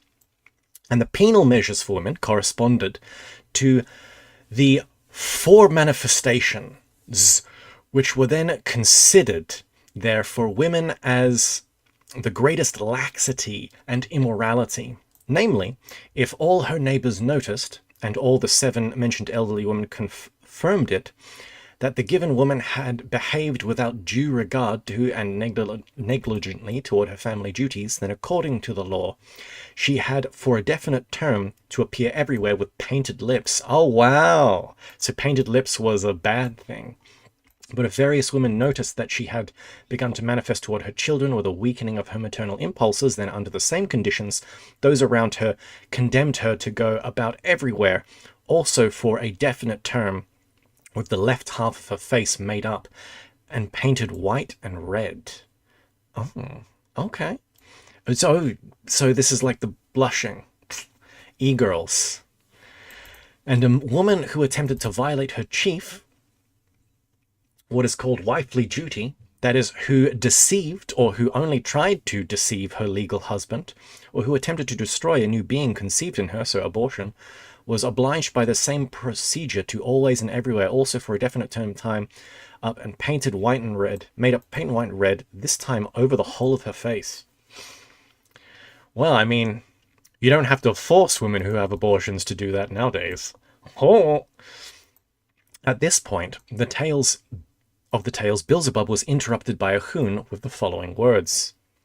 Your right reverence, all your explanations concerning terrestrial art, and those three-brained beings there, who now practice it, and are so to say its representatives, and are particularly your elucidations concerning the contemporary comedians there or actors, have suggested to me to use all the impressions fixed in my common presence, which I took in during my last stay, on the surface of this planet Earth, which has taken our dear Hassian's fancy, and to give him a good piece of very practical advice. Okay, I want to hear what this advice is. Having said this, Ahun intended to look expectantly at the face of Beelzebub with his usual glance, that is, without blinking for a long time. He gave him the ooh face. But as soon as he had noticed his usual, though always sorrowful, yet kind and indulgent smile, he, without waiting for the requested permission, and as if confused, at once turned this time to Hassien and spoke. Who knows? Maybe, our dear Hassien, you will indeed have to be on that planet Earth and to exist among those peculiar three-brained beings who have taken your fancy.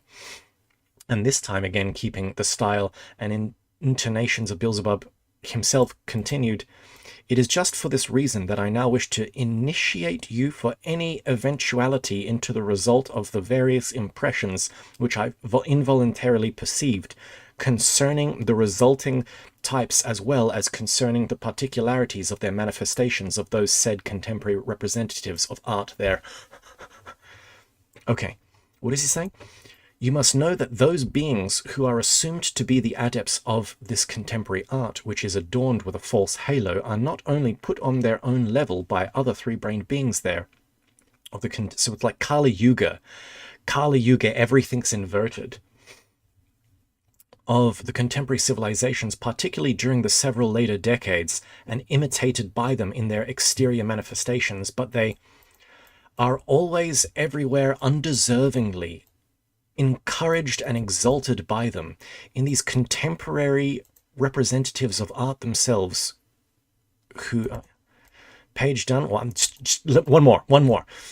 Representatives of the art themselves, who really, in point of their genuine essence, are almost non-entities. There is yeah, so real actors are non-entities. The artists nowadays are non-entities. There is formed of itself without any of their being consciousness a false assurance that they are not like all the rest, but as they entitle themselves of a higher order, with the result that in the common presences of these types, the crystallization of the consequences of the properties of the organ Kundabuffa proceeds more intensely than in the presences of all the other three-brained beings there. Let me just finish this page.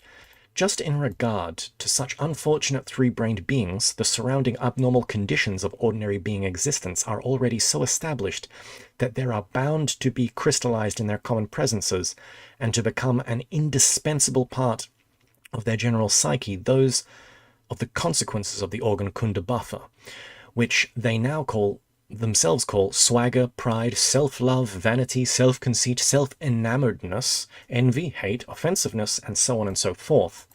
These enumerated consequences are particularly conspicuously and strongly crystallized in just those contemporary representatives of arts, who are the manipulators of the contemporary theatres there. And they are particularly strongly crystallized in them because always performing the roles of being similar to themselves, whose being and significance in the process of their existence are ordinarily far superior to their own, and also, as I have already said, being themselves really Almost non-entities, they, with their already wholly automized reason, gradually acquire false notions about themselves. Okay. Top of page 591. Top of page 591. Let's stop there. Let's stop there. Unless someone wants to keep going.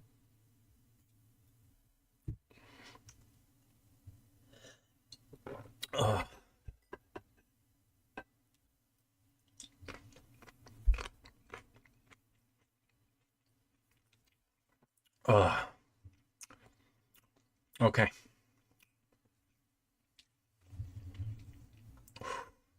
I know there's like a lot of latency. But maybe we'll stop it there for reals. I'm just gonna like go offline so no one says anything. Okay. Goodbye for reals, everybody. Thank you for joining the stream.